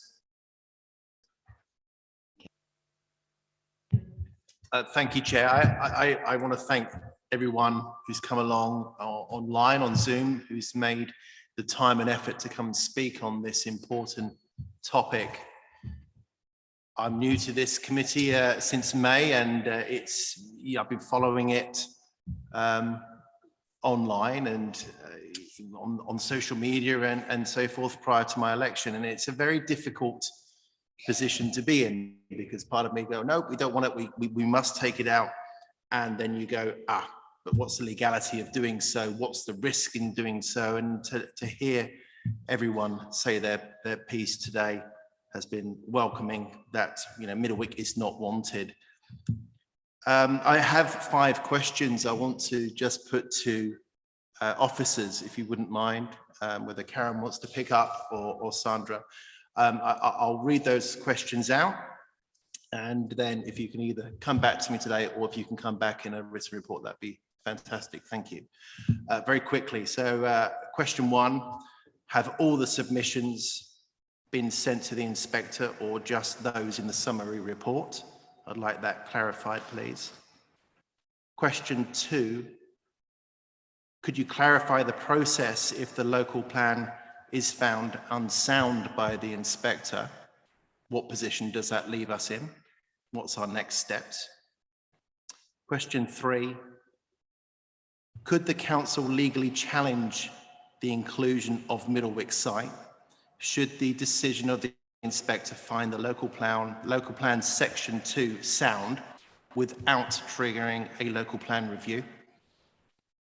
Question 4, what are the legal risks to the council if the plan is found sound with the inclusion of Middlewick in section 2? And question 5, the final question, is it possible to trigger an immediate review relating to Middlewick site only following the full adoption of section 2? Thank you. Right, Sandra, you had lots of speakers with lots of comments and some questions. I'll ask you to respond to them first before I ask any more members, and perhaps Karen will come in at various stages if she wants to handle some of the points. Okay, thank you. Yeah, excuse me. Just going back to the have your say and picking up on your last comment, Chair, about there being no decision of the committee this evening other than to note due to the stage in the process. For that reason, I don't intend to address each point specifically and the detailed issues raised under ecology, traffic, the open space and housing delivery, but rather make a comment that might sound a bit repetitive because it's been said a few times this evening already, but more generally, unless you wish me to make any specific comment, then obviously I will do so. But so just to respond collectively to everything that's been said, the inspector has got all of the evidence before him, including all of that referred to by many of the speakers this evening, both evidence from and behalf of the council and all other parties, many of which have spoken this evening, in respect of the matters that have been raised. All of them have been raised several times before and were considered by the inspector at the examination hearing sessions. So given that it is for the inspector to consider the representations, which he has in full as submitted by those people putting their representations in, including all of the attachments that go with them. So he has everything necessary for him to consider all of the concerns that have been raised, and feel it would be inappropriate really for officers to comment further on any of the detailed points, because it's his role, not ours at this stage in the process. And just on the point generally in respect of the legal challenge that's been referred to, I think as I think you mentioned, Chair, it is recognised that all decisions that the council make are always at risk of judicial review or legal challenge, and local plan making and significant planning decisions are particularly prone to such risks. And I think my final comment is that Mr. Acker's comments, I think, reiterate the importance to the council of having an up-to-date local plan. I don't know if Karen's got anything to add, or if you'd like me to address the councillors' points above and beyond those where I can. Hi, Karen. Can you take some of the questions, please? I think so. I didn't quite keep up with Jeremy. I was trying my hardest, but he may have to repeat some of the questions. But in terms of have all submissions been sent to the inspector? Yes, they have. In summary form, but with links to everything in its entirety on the website. If the plan is found unsound, then we start again, basically. We start again under the updated MPPF and updated guidance. Can the council challenge the decision? Councils are able to challenge decisions. Whether it would be appropriate, we'd have to look at any detail resulting from the decision itself and what we wanted to challenge. Question 4, I missed, I'm afraid. Question 5 was about an immediate review. We would start a review fairly soon after adoption of the next local plan, because as members know, it's not a short process progressing a local plan from inception through to adoption. So it does take some time. So even if we were to immediately start a review, I would caution that it would take a number of years to reach the end. Perhaps if I could hear question 4 again, I might be able to answer it now. Karen, whilst you're there, could you answer for a lot of the people here what the risks would be if this plan is found unsound in relation to Middlewick? Okay, if the plan is found unsound, just... In other words, that we don't have a local plan. Right. Yeah. Yeah, okay, so if the whole local plan is found unsound, I probably haven't got much to add to what Mr. Acker has said already this evening. He and I have not always seen eye to eye, it's fair to say, but tonight I couldn't agree more. The biggest risk is speculative development and development by appeal. And that's the worry, because if we haven't got a plan or we haven't got adequate sites allocated, then we will get speculative applications. And without up-to-date policies and without a 5-year housing land supply, we are vulnerable. That for me is the biggest issue. Not only might Middlewick come forward, but so too might other sites against which we wouldn't have the policy framework to consider them. So that would be my main concern. The other thing as well is that if this plan falls, we would start again on a much higher housing numbers per year than we are currently assessing against.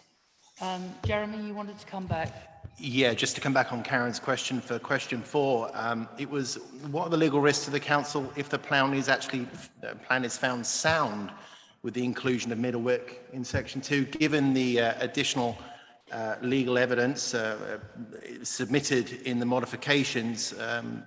There seems to be some question over the site itself, whether or not it's an SSSI and so forth. And I'm just wondering if there's we could be in a bit of trouble there. But also question 5, you slightly maybe misheard due to the echo in this room, but it's certainly, is it possible to trigger an immediate review relating to the Middlewick site only following adoption of section 2? So it's not a whole review. Can we just review the Middlewick section and actually then make an informed decision about whether or not it should be continued? I mean, that is a question that hasn't been asked before, I don't believe. Okay, I think the legal risk, first of all, and I think Sandra's already addressed this, unfortunately, planning is, every day we make decisions which are subject to legal challenge, and there's always a risk associated with that. The same could be said of other allocations, I guess, or the adoption of the plan as a whole. We do have to balance that risk along with other risks that we may have discussed and covered tonight as well. Going back to question 5, sorry, I did mishear that. So only review the inclusion of Middlewick in the local plan if it's found sound. Whilst that might be, in theory, a quicker process, there are unintended consequences. Not least, we start a review and we're looking at a higher housing target. We're also looking at a longer timescale for the plan. So it wouldn't only be up to 2033, but by adoption, we'd need another 5 years, another 15 years, sorry. So say we took that through to adoption in 2023, 2024, then we'd be looking for housing sites and employment sites up until 2039, realistically. So we wouldn't only be looking at where we could put 1,000 new dwellings, we'd be looking at considerably more than that. So I think that's the risk of just reviewing Middlewick. I don't think it can be done in isolation. Thank you, Karen. Councillor Moore. Thank you, Chair. I just wanted to add how much sympathy I have for all the people that have spoken in trying to save Middlewick from development. The sad fact is that we are where we are, and if anything now disrupts the local plan going forward, we are in deep, it is unbelievably sad. I've said before, I hate any bit of green space being built over. But I'm sad that people have been encouraged to think that at this stage, it can be stopped without awful consequences, because putting hope in people's way and then telling them they can't have it, I think is the saddest thing of all. So please don't think that we are not sympathetic about Middlewick. It's just that we are where we are and there's nothing we can do about it. Thank you.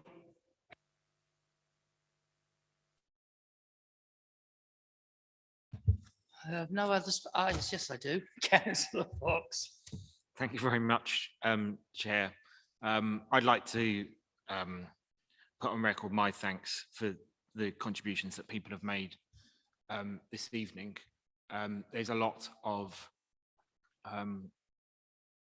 concern in particular about the Middlewick site, and I know just how much it means to people that that live in the area that I represent. I think what we've come up against and what we come up against tonight is the inadequacies of the planning system, and the inability of this committee to change its mind. And I think Sir Bob Russell made a good point earlier on that things have changed since Middlewick was first allocated in the local plan, and that you know, to all intents and purposes, the council, you know, was put in a position where it felt it had to put the site into the plan. I think were people to go back and be in that position again, I think the committee would probably make a different decision, frankly, and look to, you know, whether there may have been other sites that could have been allocated to replace the Middlewick site.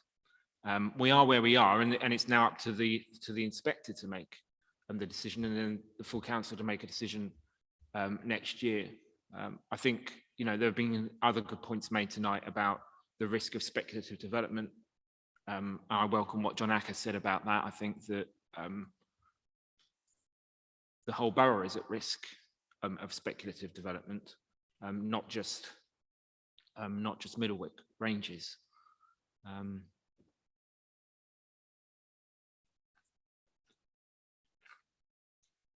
And I think that's probably, you know, where we are, Chair, isn't it? It's you know, we're in a difficult position here. You know, the option is not for the committee to make a decision tonight. And I, you know, hope that campaigners carry on putting pressure on local representatives so that, you know, we get to the right decision at the end of the day. Thank you, Chair. Thank you. I think the issue was that the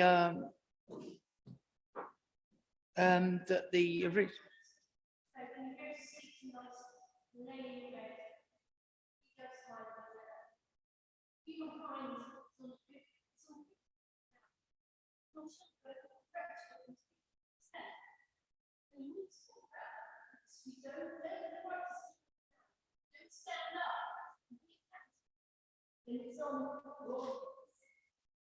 It's very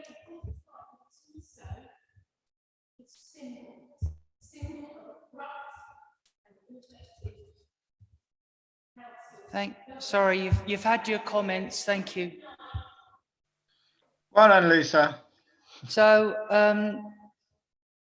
what I was going to say was 4 years ago, the Middlewick was put in for 1,000.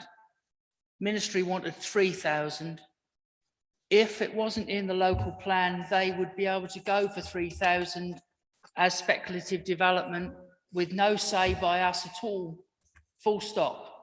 At least the inspector came back with a number of caveats under section 1 that helps a bit. So it does afford it more protection than not being in the plan. But it's not, I mean, most of us would turn around and say, hand on heart, we'd rather it not be in at all. But that would not stop speculative development by a developer going through on appeal because we haven't got it in the plan. That's a fact of where we are. Councillor Young. Yeah, and I fully agree with that, Chair. And I think, there's emotions are running high this evening, and I don't think any of us are sitting here thinking, oh, rubbing our hands with glee, saying let's build 1,000 houses on Middlewick. And I wouldn't want anybody that has contributed in person here tonight or is listening in to our meeting this evening to think that is the case. But I think that pragmatism was what was at play when we decided to adopt a proposal that restricted development to 1,000, because it was the weighing up that councillors had to make between whether 1,000 was something we were prepared to accept to stop 3,000. And I think that needs to be understood. As Councillor Fox and others have said, we have a very imperfect planning system. Things need to change, but we within Colchester Borough Council really are, we can't change that system. We have to work within the system that we have available to work with. And that's what we've tried to do. And I do, I think we all have the best of intentions there, and I hope people of Colchester understand that.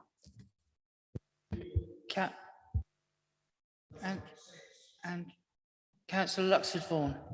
I just wanted to say for the record, some people have suggested a change of position, or this committee did this and this committee. I'm not going to speak for my colleague across the floor, but I wasn't a councillor when this was selected to go in the local plan. I joined, or I campaigned and became a councillor because I was challenging the local plan. I just think it's important to make that statement because I appreciate how much everybody cares about this issue, and I just want to. I will be able to sleep tonight, but I will not be happy. If no more speakers, what we've got here is... Chair, just a point of order, please. I understand it wasn't 3,000 homes originally planned, it was 2,000. The original ministry came in for 3,000. That was reduced to 1. But I was just saying, if there wasn't covered in the local plan, their ministry would be able to go in up to the maximum of the site for the housing, which could be 3,000. But that's not what they're after now, because they've been brought down to 1, assuming that they sell the land, and that's what we're told is going to happen, but it hasn't happened yet. Right, our decision is in 2.1.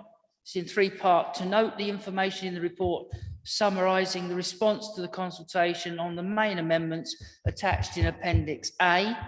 2, to note the information in the report summarising responses to the consultation on updates to the sustainability appraisal, SA, incorporating a strategic environmental assessment, SEA, and a habitats regulation assessment, HRA, for the modified Section 2 local plan attached as Appendix B.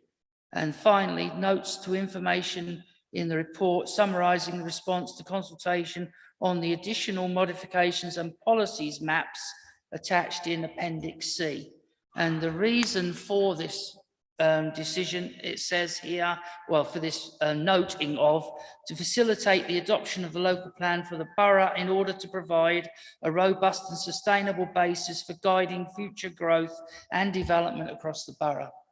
So we are formally to note, but I'd like it hands raised so that Richard here can see how the vote is going. Do we formally note this decision, which is what we're required to do tonight, section 8? It's to note. I am correct, aren't I, Richard, that this is to note, not to agree? That's right, Chairman. Is correct. This is to note. To note, those with hands up, please, to note this report. Chair, can we clarify whether there's a requirement to vote on noting? The decision is simply to note the report, so but that is in effect, in a sense, a decision for you to take.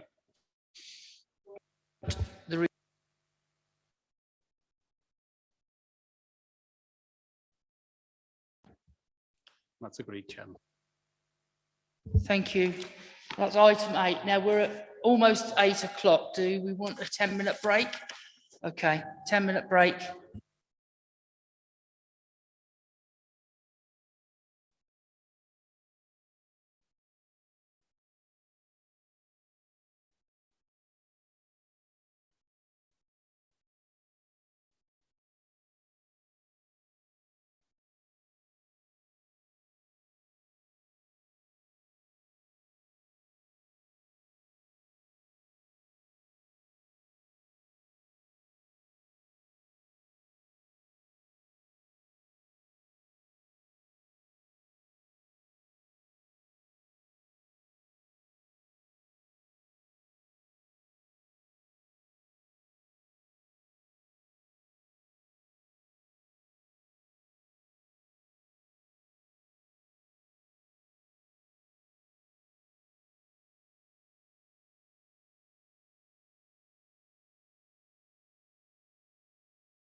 We're still waiting for two to come, three.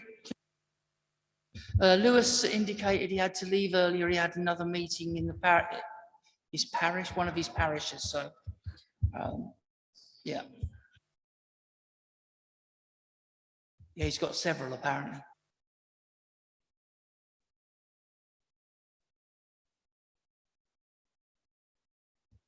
Richard, do we start or? I think it's a matter for you, Chair, if you're happy to start, or we could give it just another minute, if we could, or I can go and, if you want me to go and look. Yeah. Okay.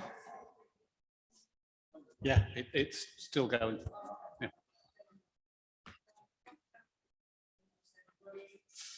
Your microphone, Chair.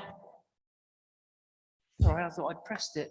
Welcome back, everybody, or almost everybody. We're now on item 9. So we have Shelley Blackerby with us. And this is the tendering Colchester Borders Garden Community Development Plan document update. God, that is a mouthful. Would you like to present the report, Shelley? Yes, thank you, Chair. This report provides an update on progress with the draft plan for the tendering Colchester Borders Garden Community. On the 2nd of December, full council considered a report on a joint committee for the garden community, which includes members from Essex County Council, formalising the existing partnership working on the project. Full council agreed to establish a joint committee. This has also been agreed by Tendering District Council and Essex County Council. The evidence base for the draft plan continues to be developed. LUC is carrying out a sustainability appraisal, and a brief for an open space, sport and recreation study is out to tender. Previous updates to this committee have detailed the numerous engagement activities that have been carried out this year.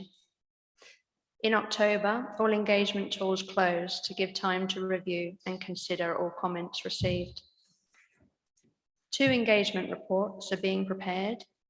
One summarising the engagement workshops, the street interviews, and the survey undertaken by engagement consultants. And another report summarising the engagement tools led by the council through the engagement website. The engagement website now includes information about the forthcoming draft plan consultation, including a short video to explain the planning process. Officers and master planning consultants, prior and partners, are using the engagement feedback and evidence base to prepare a draft plan, which will include an illustrative master plan for public consultation. Public consultation is expected to commence early in the new year. Officers are structuring the draft plan around the 5 themes used in the engagement workshops: nature, buildings, place and character, community and social infrastructure, movement and connections, and sustainable infrastructure. And finally, on the 1st of November, Essex County Council approved the planning application for the A120, A133 link road. At the September meeting, this committee asked for representatives from Essex County Council to be invited to talk to the local plan committee about the link road. Democratic Services officers are liaising with Essex County Council to arrange a date for a meeting. Thank you, Shelley. I'd just like to add as well, conversations are, I spoke to the leader of the council who said that the tendering and county were still insistent on it being 3 members from each authority. And as I understand it, it's the local plan chair from each of the authorities, I think the leader of the council and one other, and I don't know who the one other is going to be. And I've also been told it's likely that the first meeting of that joint committee will be early February, is what the latest I've heard. Anybody got any? Andrea? I've got various comments to make on this. I know we're noting the report, but I wanted to make a few points. The first one is concerning the fact that we haven't been shown any of the master plan options to date. And the explanation for that was this new.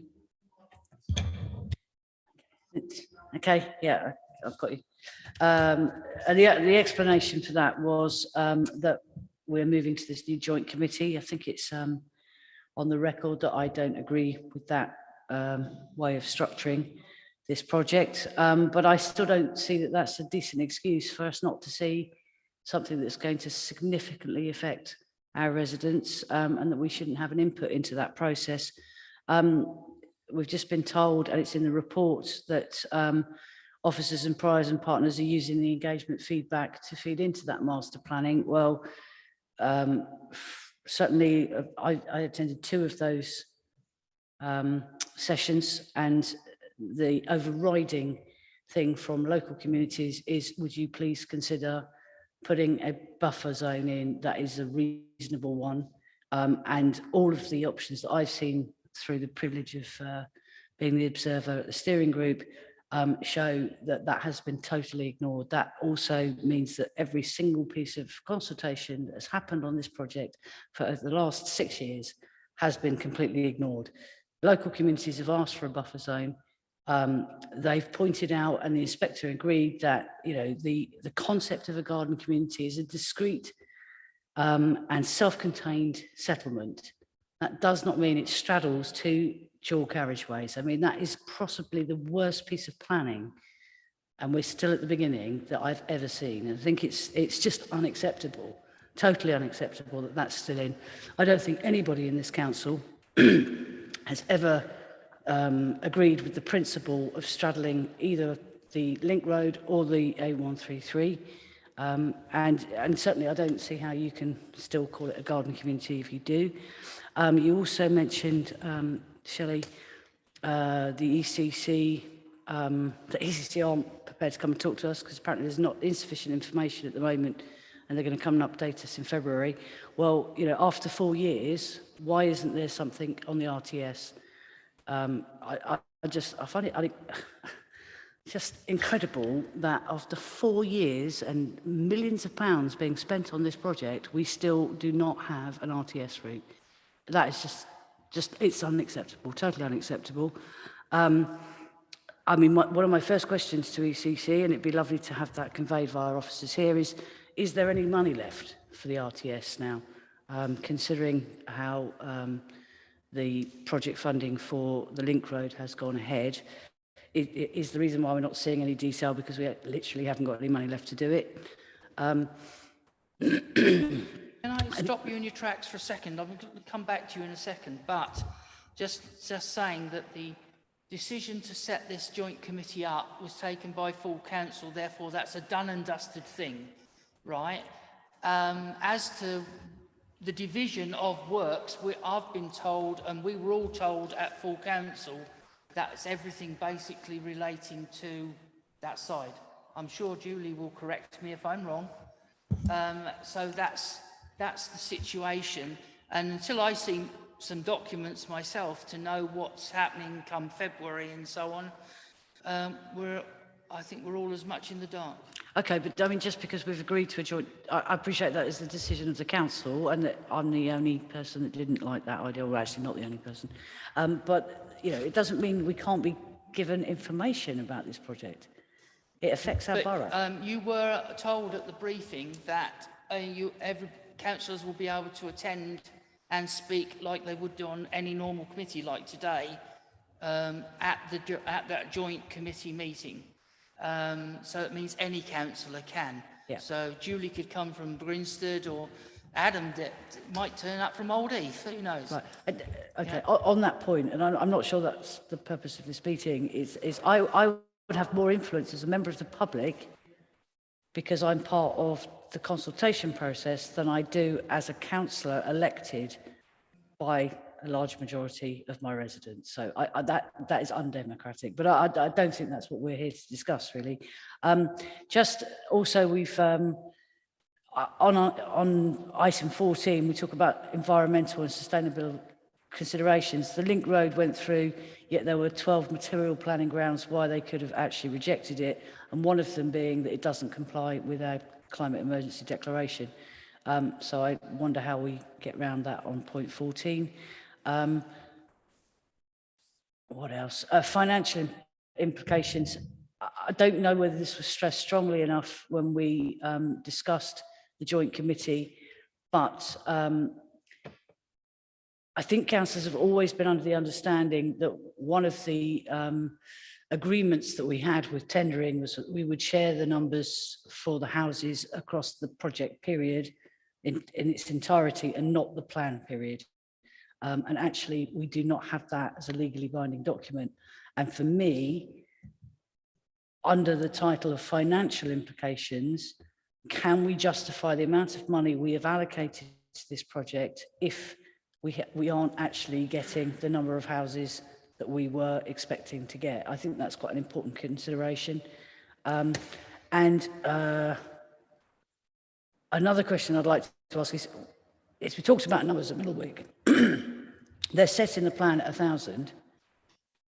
The numbers at tendering Colchester borders have never been set. They just keep going up.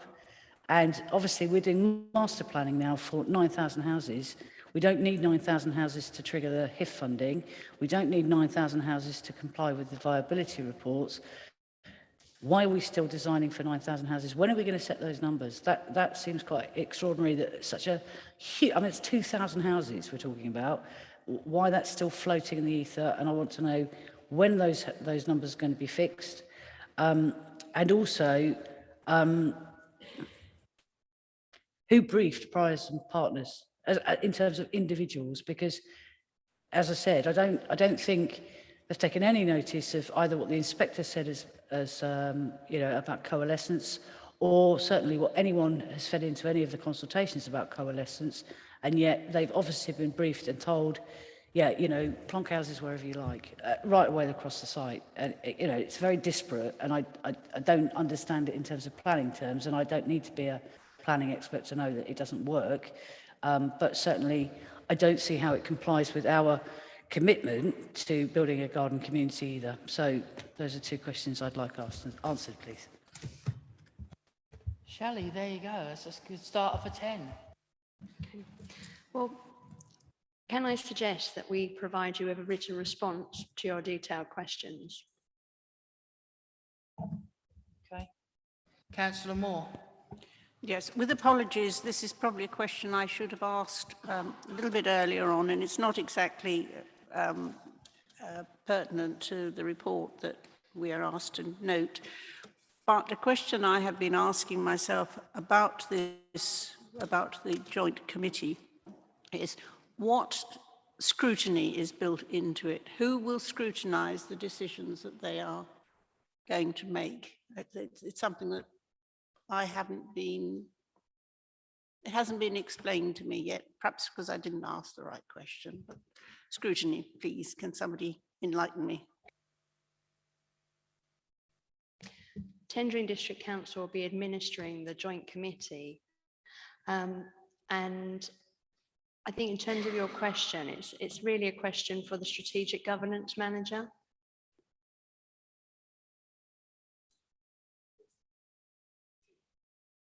Andrew Weavers. Julia?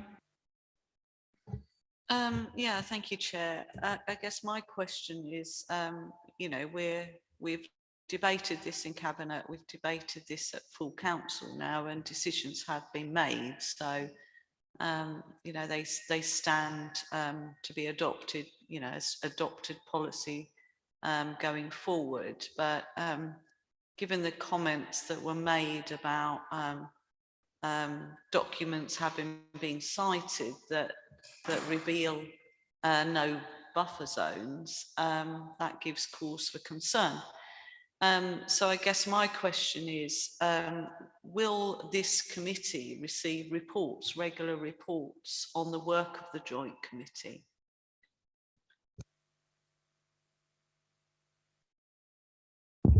I'm told that all the details are still being hammered out, but that's my understanding, that everything appertaining to here would be come back here, not for decision making, but for information. But I've yet to have that confirmed.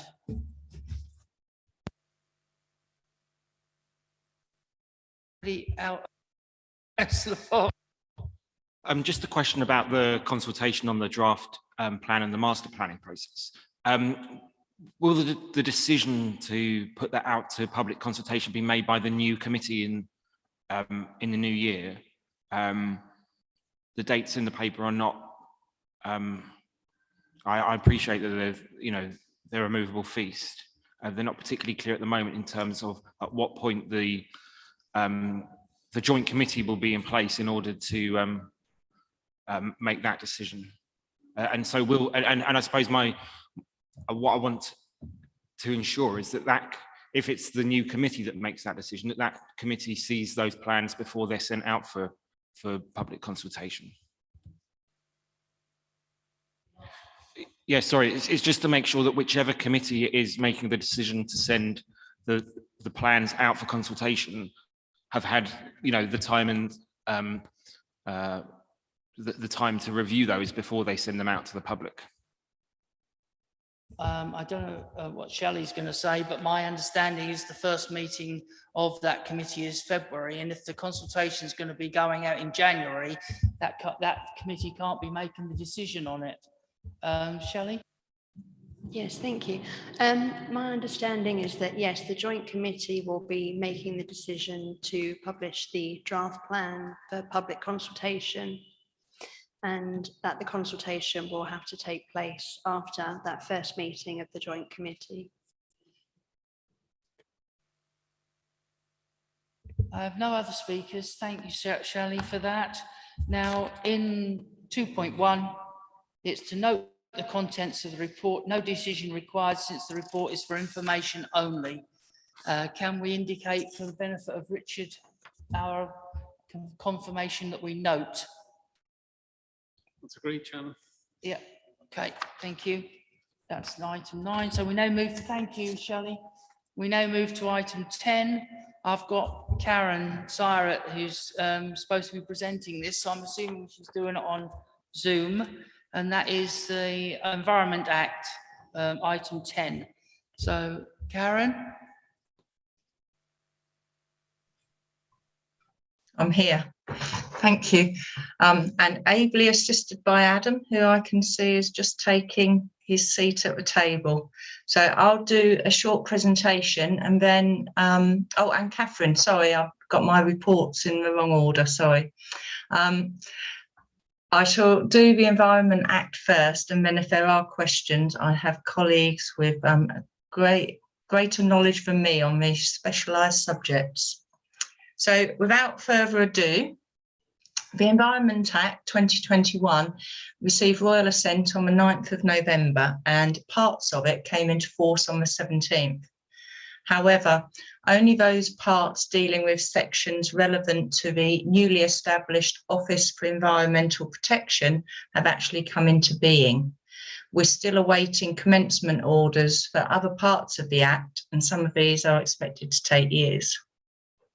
The Act is wide-ranging and covers much more than is covered in the report tonight. We did, however, think it was worthwhile identifying some of the issues that are coming up down the line for planning in some course over the next few years. Once the relevant statutory instruments and provisions have been enacted, all new developments will be required by law to deliver a 10% increase in biodiversity. This is what's known as biodiversity net gain. This goes above the MPPF requirement that we currently have for plans to deliver an unspecified level of biodiversity net gain where possible. Once this requirement is in place, it will be a legislative requirement, so there's no need to repeat this in local plans. Although the Planning Advisory Service do recommend that local authorities consider whether they have a locally specific policy. There'll be a duty on us and all other local authorities to report every 5 years on biodiversity net gain, explaining actions taken and their impact. However, site level monitoring will be the responsibility of developers. Local nature recovery strategies are a new system of spatial strategies for nature to cover the whole of England. These will agree priorities for nature's recovery, map the most valuable existing areas for nature, map specific proposals for creating or improving habitat for nature and wider environmental goals. By law, the strategies will include a statement of biodiversity priorities, a local habitat map for the whole area, and the Secretary of State will appoint responsible authorities to produce these strategies. At this stage, it's anticipated there'll be around 50 of these responsible authorities. So the guess is one per county. They'll probably look at the county councils to as being these responsible authorities. The Act also establishes the Office of Environmental Protection, which is intended to act as a watchdog and has enforcement and investigatory powers once it becomes fully operational. It will hold both local authorities and ministers to account if they fail to comply with environmental law. Interestingly, the Defence and Treasury are exempt from some of the provisions in the Act. So that's all I intended to say on the Environment Act by way of introduction. But if members have questions, Catherine is in attendance and will hopefully be able to assist. Thank you. Thank you, Karen. I've got nobody indicating that they want to speak on the Environment Act. So with that, can we move to the recommendation required? No decision is required since the report is for information and noting only. Again, can we formally vote to note? Agreed, Chairman. Thank you. Thank you, Karen. Item 11 now is Dedham Vale, Aonb and Stour Valley Project Management Plan, and it's Adam John. It's actually me again. Sorry, I'm going by what's on my form. Sorry. Hi, Karen. Hi. Yeah, again, I'm doing a presentation on this one, but Adam is our expert on the Aonb, so will be better qualified to answer questions. Members, I'm sure, are aware that the Dedham Vale Aonb is an area of protected landscape that is recognised as having national importance. It's relatively small in Aonb terms when compared to others, and covers an area of 90 square kilometres. It extends along the lower section of the Stour River Valley. The Council has a statutory responsibility to prepare, publish and regularly review a management plan for the Aonb, and this has to be done every 5 years. This is a requirement of the Countryside and Rights of Way Act, which is also known as the Crow Act. This is currently produced and managed by the Dedham Vale and Stour Valley Countryside Project. The plan itself is compiled and signed up to by a working group of 15 organisations. As well as the relevant local authorities, it also includes environmental, agricultural, business and community sectors. The plan sets out a vision for the Stour Valley and is divided into topic areas that offer guidance on how best the area should be managed. The management plan sits within and seeks to fit into our own framework of strategies and plans, and indeed policies that impact on the Aonb, including the local plan itself. This new plan will have a lifetime of 5 years, from 2021 to 2026. Members and the Council's Landscape Officer were directly involved in its revision, and other relevant officers have been kept informed. No adverse comments were received during the consultation period. The topic areas in the plan come under the headings of the countryside, residents and villagers, enjoying the area, the river and its tributaries, climate change and working together. As I said at the start, Adam John, the Council's Landscape Officer, is available tonight to answer any questions you might have. Thank you. Thank you, Karen.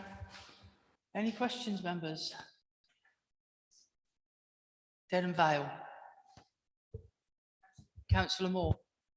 Just a quickie. In what way does the renewed policy vary from the previous one? Thank you. There are some changes, obviously, since the original, well, not the original, but the third review came out, which was in 2016. There's been a huge amount of change.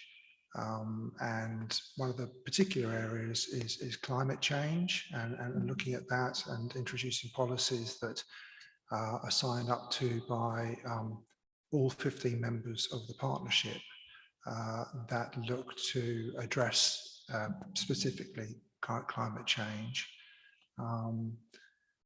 That's most of the management plan is as per the last one, and that's really probably the major area that's seen change.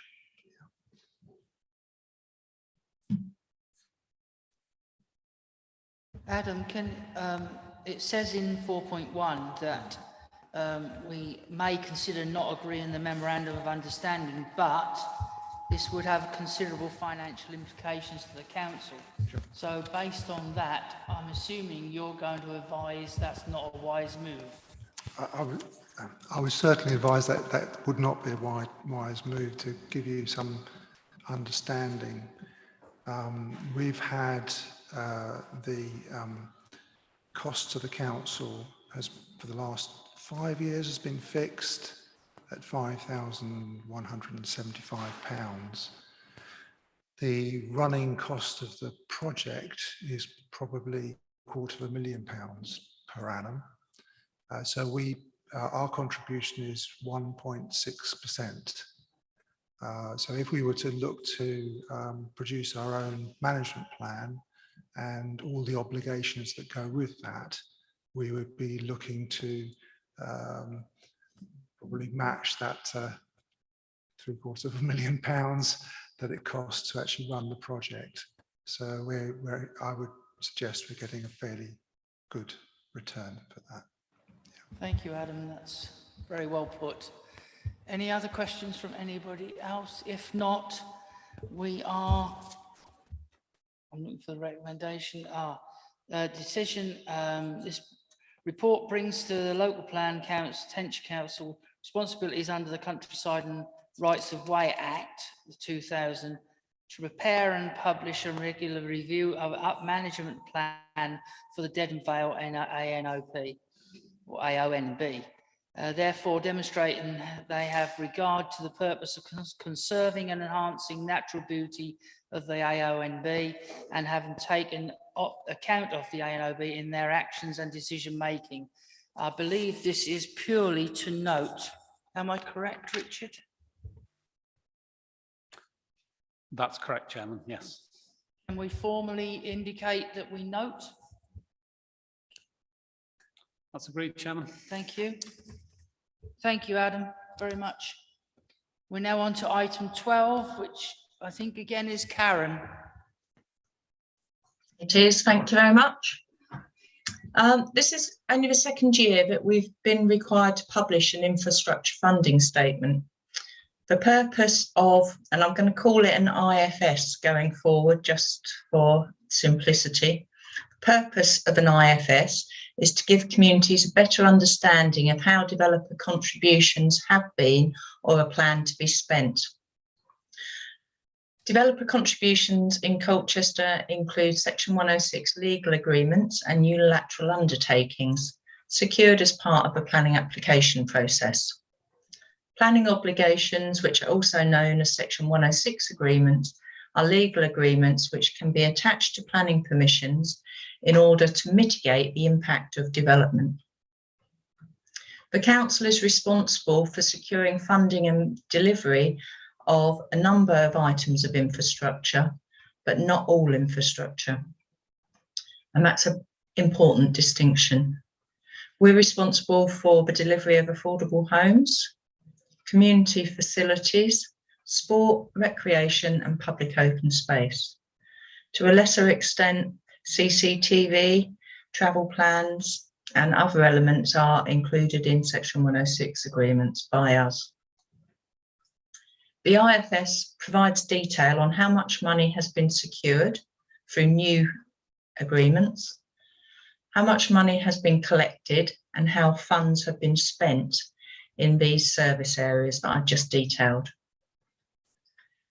The Council's infrastructure funding statement does not include details of contributions secured for education, highways and transportation, which are all the responsibility of Essex County Council, and they prepare their own infrastructure funding statement, which is available on the county website. Neither does it put a monetary figure against the affordable housing which is delivered. So the headline figures in the report are as follows. The total amount of money secured through new Section 106 agreements which were signed or agreed during the reporting year amounts to just under £6 million. We also secured 160 new affordable homes through agreements. The total amount of money we received was 3 million, that would be a travesty, 3,730,194 pounds.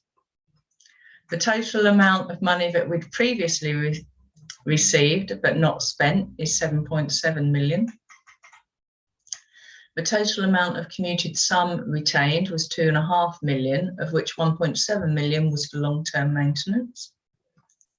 The total amount of money which was allocated but not spent during the reporting year was just over 316,000. And we spent almost £1.5 million.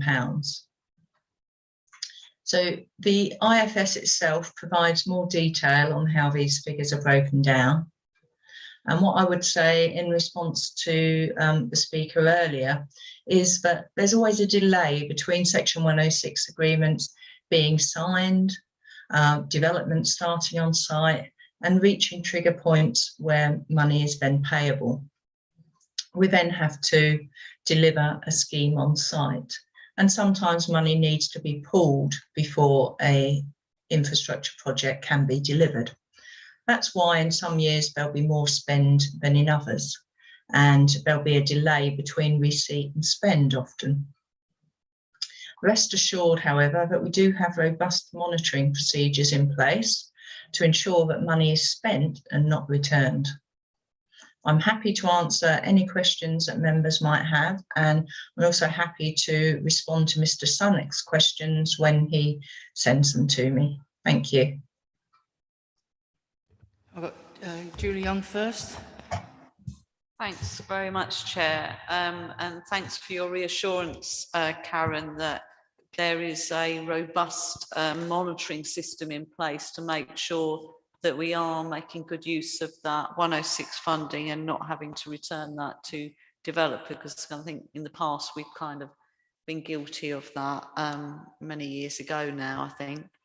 And I think having looked at the report and I looked to see if the point was covered, I think Mr. Sunnock's sort of was critical in his approach to us when he said that we seem to be focusing the money on sort of the more fluffy stuff. I can't remember the exact phrase he used, and maybe we're not targeting at the infrastructure.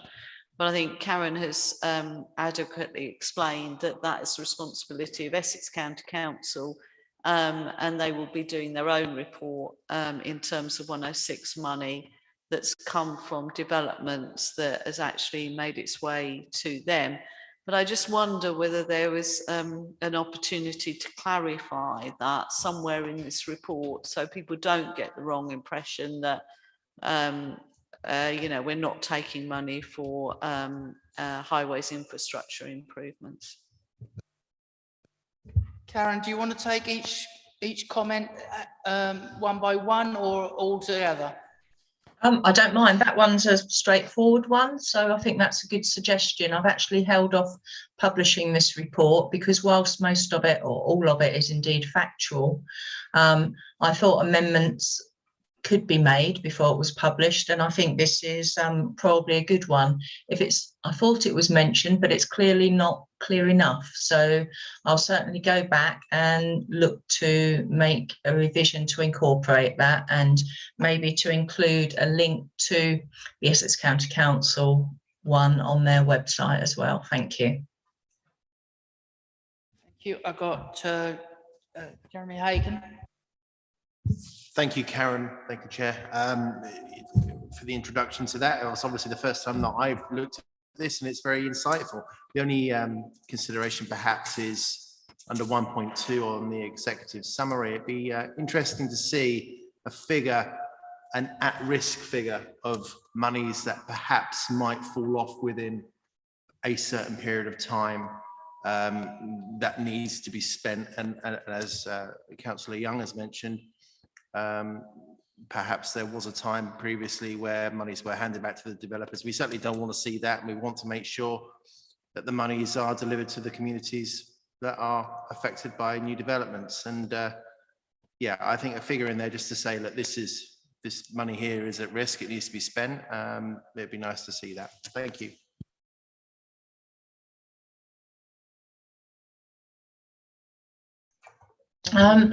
I'm not sure this is the appropriate document for noting agreements when money's at risk. I don't like to think of anything being at risk because we would highlight in advance where that was the situation. There have been instances, the two I can think of are actually county instances, one where we did lose some money, but as Julie said, that was a long time, many years ago. But another one more recently, which related to road infrastructure, where we renegotiated on that so that it could be used elsewhere and over a longer term. So that met both our own and the county's aspirations. So I'd like to think that the monitoring we now have means that nothing is at risk. We flag them up early enough to ensure the spend takes place. And I would say that most agreements are tied to a specific infrastructure project. So there isn't the ability to sort of lose sight of it. Councillor Moore. I think my question is probably unnecessary, but because it seems that the roads are probably the most important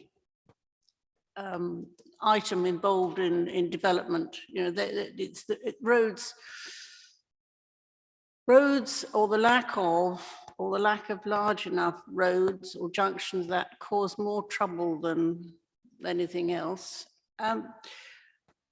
I understand that roads are the responsibility of county, but do county directly get some of the 106 monies to go towards roads, or does their money come from a different source? And is there any possible chance that when we feel very strongly that a junction or whatever needs to be improved, and we have money, that we can put any influence to bear to get these things moving, if you like? We'll get the traffic moving, but to get road alterations actually done to our desires, because we live on the spot and we see what is needed. Is there any possible, Karen, any possible way in which we can contribute or influence these issues? Yes, we certainly give the county council, not we don't give, but we involve the county council in those section 106 agreements, and they are often a signatory to the agreements, both in respect of highways, transportation and education. So they are involved, and that's through section 106 and also section 278, which is another way to secure highway improvements. I think the local highway panel is probably the best place to raise local issues outside of the development arena, because I think they have a certain amount of funding, but they also want to hear about local issues. Thank you. Councillor Luxon-Vaughan. Thank you, Chairman. First of all, I thought it was a fascinating report. I really must get out more, but it is interesting. And of course, you know, all of us as ward councillors go diving in there and looking at our own wards. And so my question still stands from our briefing. What is the value of a travel plan? I've still not seen the one that was attributed to the university development. And all I wanted to say was I just wanted to measure the value of it, because to my mind, every week they put in a planning application for yet another temporary car park. It doesn't seem to be working. So I'm sure that's not because we didn't try, but could I have a look at that and see what it was that was agreed for that contribution, because maybe that's not the best way of spending the money. The second question was, who's negotiating the 106 monies on tendering Colchester Braintree borders? I know we're going to the joint committee in terms of how councillors feed into the project, but obviously infrastructure wise, there's going to be far more strain on Colchester than there is on tendering, and clearly we need a seat at that table. So but that's about officers. So I just want to know what the arrangement with officers were for how that's going to happen. And also, Karen, you said you'd answer William's questions. I'd really like to have them read out so that we're aware of what the questions are.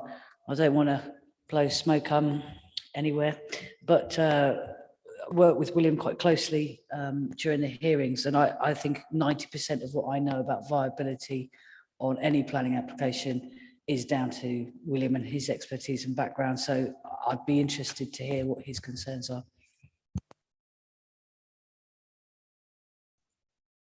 Okay. First of all, in terms of travel plans, I haven't got the specifics for the university, but they certainly have been part of the travel plan club over the years. But travel plans can be agreed either with ourselves or with Essex County Council. So I did ask for a response from both. And unfortunately, the person leading on it at County Council has been on leave. But from our own point of view, or more generally, I can say that travel plans will sometimes include bus tickets to get new residents to start using the buses. But in terms of students, we introduced a sort of bespoke package for student accommodation, starting with the Malting site. And that was used really as a benchmark going forward for other student accommodation. So I suspect the university has been grouped with this as well. So some of the areas that we have looked at funding through Section 106s from student travel plans is about promoting walking and cycling, including improving the zigzag bridge between the Hive and the university. The design, redesign of that bridge has been funded, and there's some money to upgrade it. There's also money going towards LC WIP 4, the town centre to the Hive, Grinstead and University walking and cycling route. And then we do always ask the student accommodation providers to join the travel club. There is no obligation of them to do so, but they all have, bar the host building, but we think they're members of the Essex County Council, or they submitted a travel plan to Essex County Council and it's monitored through them.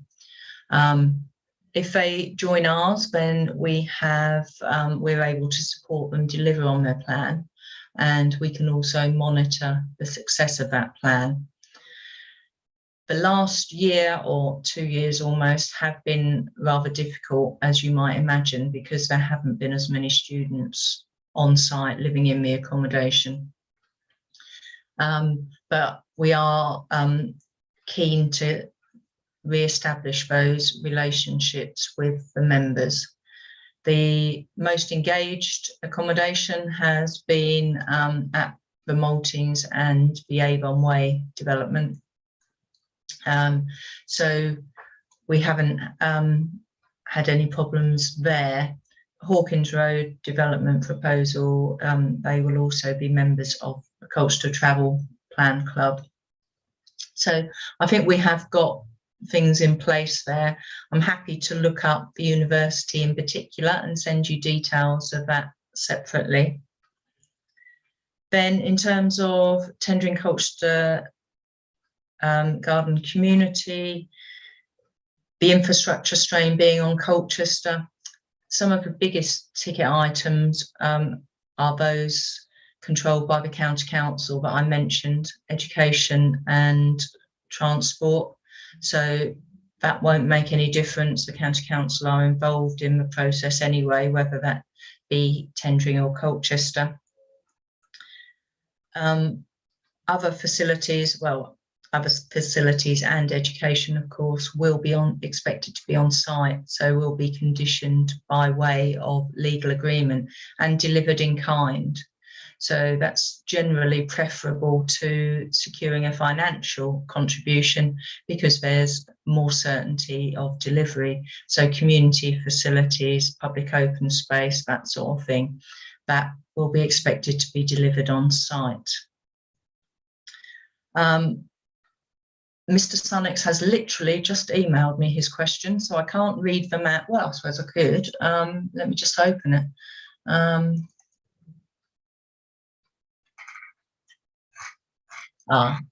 Well, there's 8 detailed questions. If Mr. Sunnox is happy, I'm happy to provide the response to him and circulate it to the committee. That would probably be the best way forward if everyone's happy with that. Yep. Yes.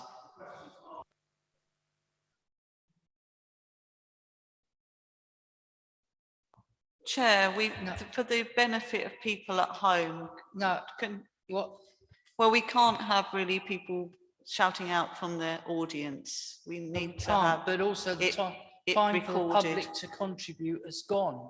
Absolutely, yeah. Yeah, so if you ask questions of Karen and she circulates all the questions and the answers to us all as well, that's the way to go. Otherwise, you would have needed to have asked the questions at the public section. Well, then you get a written reply. Yeah, okay. Thanks, Karen. Have you finished? Yes.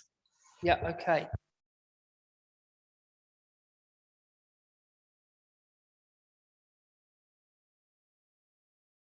Chair, your microphone. Sorry. 2.1, we're required to merely note this report. Can we indicate that we note? Thank you, Chairman. That's agreed. Thank you. Thank you, Karen. Thank you, everybody. Right, so it's item 13. It's Bethany. I think she's joining us on Zoom. Yeah, okay. So this is the authority monitoring report. This is one we actually do have to make a decision on. It's a rarity tonight. Evening, Beth. Would you like to present the report, please? Yes, of course. Evening, everyone. I hope you can all hear me okay. Yes. Perfect. Okay, so the committee is asked to approve the authority monitoring report referred to as the AMR for the period April 2020 to March 2021 for publication on the Council's website as a record of its delivery in relation to local plan policies. There is no longer a requirement to submit an AMR, however, there are still statutory duties to monitor performance, and it makes sense for the Council to maintain a consistent statistical record. Compiling the AMR involves the assistance of a number of teams, including, for example, development management, economic development, housing strategy, and community services. So the report provides a good statistical portrait of the borough as a whole. Key findings from this year's AMR include adoption of the Section 1 local plan by full council on the 1st of February 2021. The Tiptree neighbourhood plan examination commenced in August 2020, although unfortunately the examiner issued his report in October 2020 recommending that the plan could not proceed to referendum. The group, however, have returned to an earlier plan making stage and are continuing to work towards commencing a Regulation 14 consultation in early 2022. Both the Marks Tay and West Mersey neighbourhood plans have been submitted to the council, with the West Mersey examination currently ongoing. Since publication of the committee report, the Marks Tay examiner has recommended that the plan meets the basic conditions and can proceed to referendum. The total number of planning applications received this year of 1,535 is a slight decrease on last year's total of 1,594. When including all applications such as discharge of condition and preliminary inquiries, the total number of applications for the year is 2,673. 741 dwellings were built in the monitoring period. This is a lower figure than last year's total of 1,124 and below the objectively assessed housing need target of 920 dwellings a year for Colchester. There's been much uncertainty surrounding the housing market as a result of COVID-19. Despite a slow start to the 2020-21 monitoring period, construction did resume and sales have continued to be strong. During the monitoring year, 40 new build affordable housing units were delivered, consisting of 35 for affordable rent and 5 for shared ownership. No new build social rent properties were delivered in the monitoring period. Again, this is a low figure, but the main reason for this being the COVID-19 pandemic. The Colchester Woodland Project has planted 14,000 trees across the borough, and the council's No Idling campaign, Carless Pollution, was launched in October 2020. A partnership has been formed with McDonald's, who now have no idling signage in all car parks and drive-throughs across Colchester.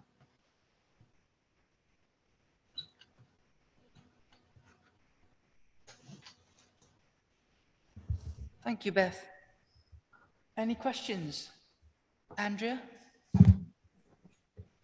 Yeah, my questions concerning RAMS. I asked at the briefing who controls this and the spend, and it's ECC. But what I wanted is a name or a department we can have to apply for projects. I suppose, going through the detail of RAMS at the hearing, a lot of the measures that we can do really only involve trying to educate the public. But as an example, during lockdown, the coastal path was busier than the high street. People really value open spaces, and a lot of the time it's just pure ignorance that means that they're disturbing sites. And we would like to put some messaging there. I'm sure other wards have other needs, but it seems quite an obvious thing that when we've got a local need, we should know where to apply for funding to do so. I'm not talking huge sums here, I'm talking a couple of £100. But we ended up not being able to get anywhere, and yet this funding is specifically for coastal protection. And I don't know who I apply to get hold of it. Beth, are you able to help? I think I'll pass that one to Karen if that's okay. Yeah, fine. Karen? Oh, you might be able to hear me. Oh, the camera's working now. That's good. Yeah, I can hear you. Right. Yes, I've got a name for you, Andrea, and I just can't find it at the moment, but I will get back to you on that. And we've also identified some money that might be available. The RAMS officer is hosted at Chelmsford City Council, not Essex County Council. But I know Shelley attended a meeting this morning, and the lady in question, I'm sure it's Louise, someone, is going to get in touch with you or Wivenhoe Town Council to introduce herself and what her role will be. I think the first part of her role will be to appoint some wardens, but then we're also looking in Colchester for some money for a couple of ideas that Wivenhoe Town Council put forward. So I hope that that's answered both the elements of your question. Thank you, Karen, very much. I've got no other, yes, I have, sorry, Julie. Sorry, apologies, Julie. That's okay, Chair. All I was going to say, I just wondered whether it's Louise Denier, if that's helpful, Karen. No, it isn't. Okay. All I was going to say, Chair, is, you know, our planning team continues to work very hard for us, and that is evidenced by this report. We spoke very highly of the work Alistair Day has done with regard to the Abro site, and I'm sure in other schemes as well. But, you know, this really does kind of capture how much work our planning team do for us on a daily basis. So I just wanted to pass my thanks to them for all of their hard work, really. And even more difficult last year in particular for them. I don't think there was anything there, Karen, for you to comment on, but it was a justified comment from Julie. Thank you. I found the name. It's Leanne Brisland, who's the Essex Coast Rams delivery officer. So I will pass on the details. I have no other speakers this evening on this item.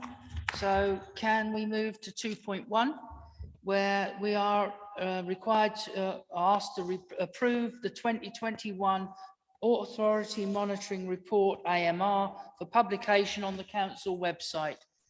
Can we indicate that we so agree? That's unanimous, Chairman. Thank you. That's the end of the items for tonight's meeting. Can I end by thanking you all for coming, but also wish you all a happy Christmas. Thank you very much indeed. And to you, Chair.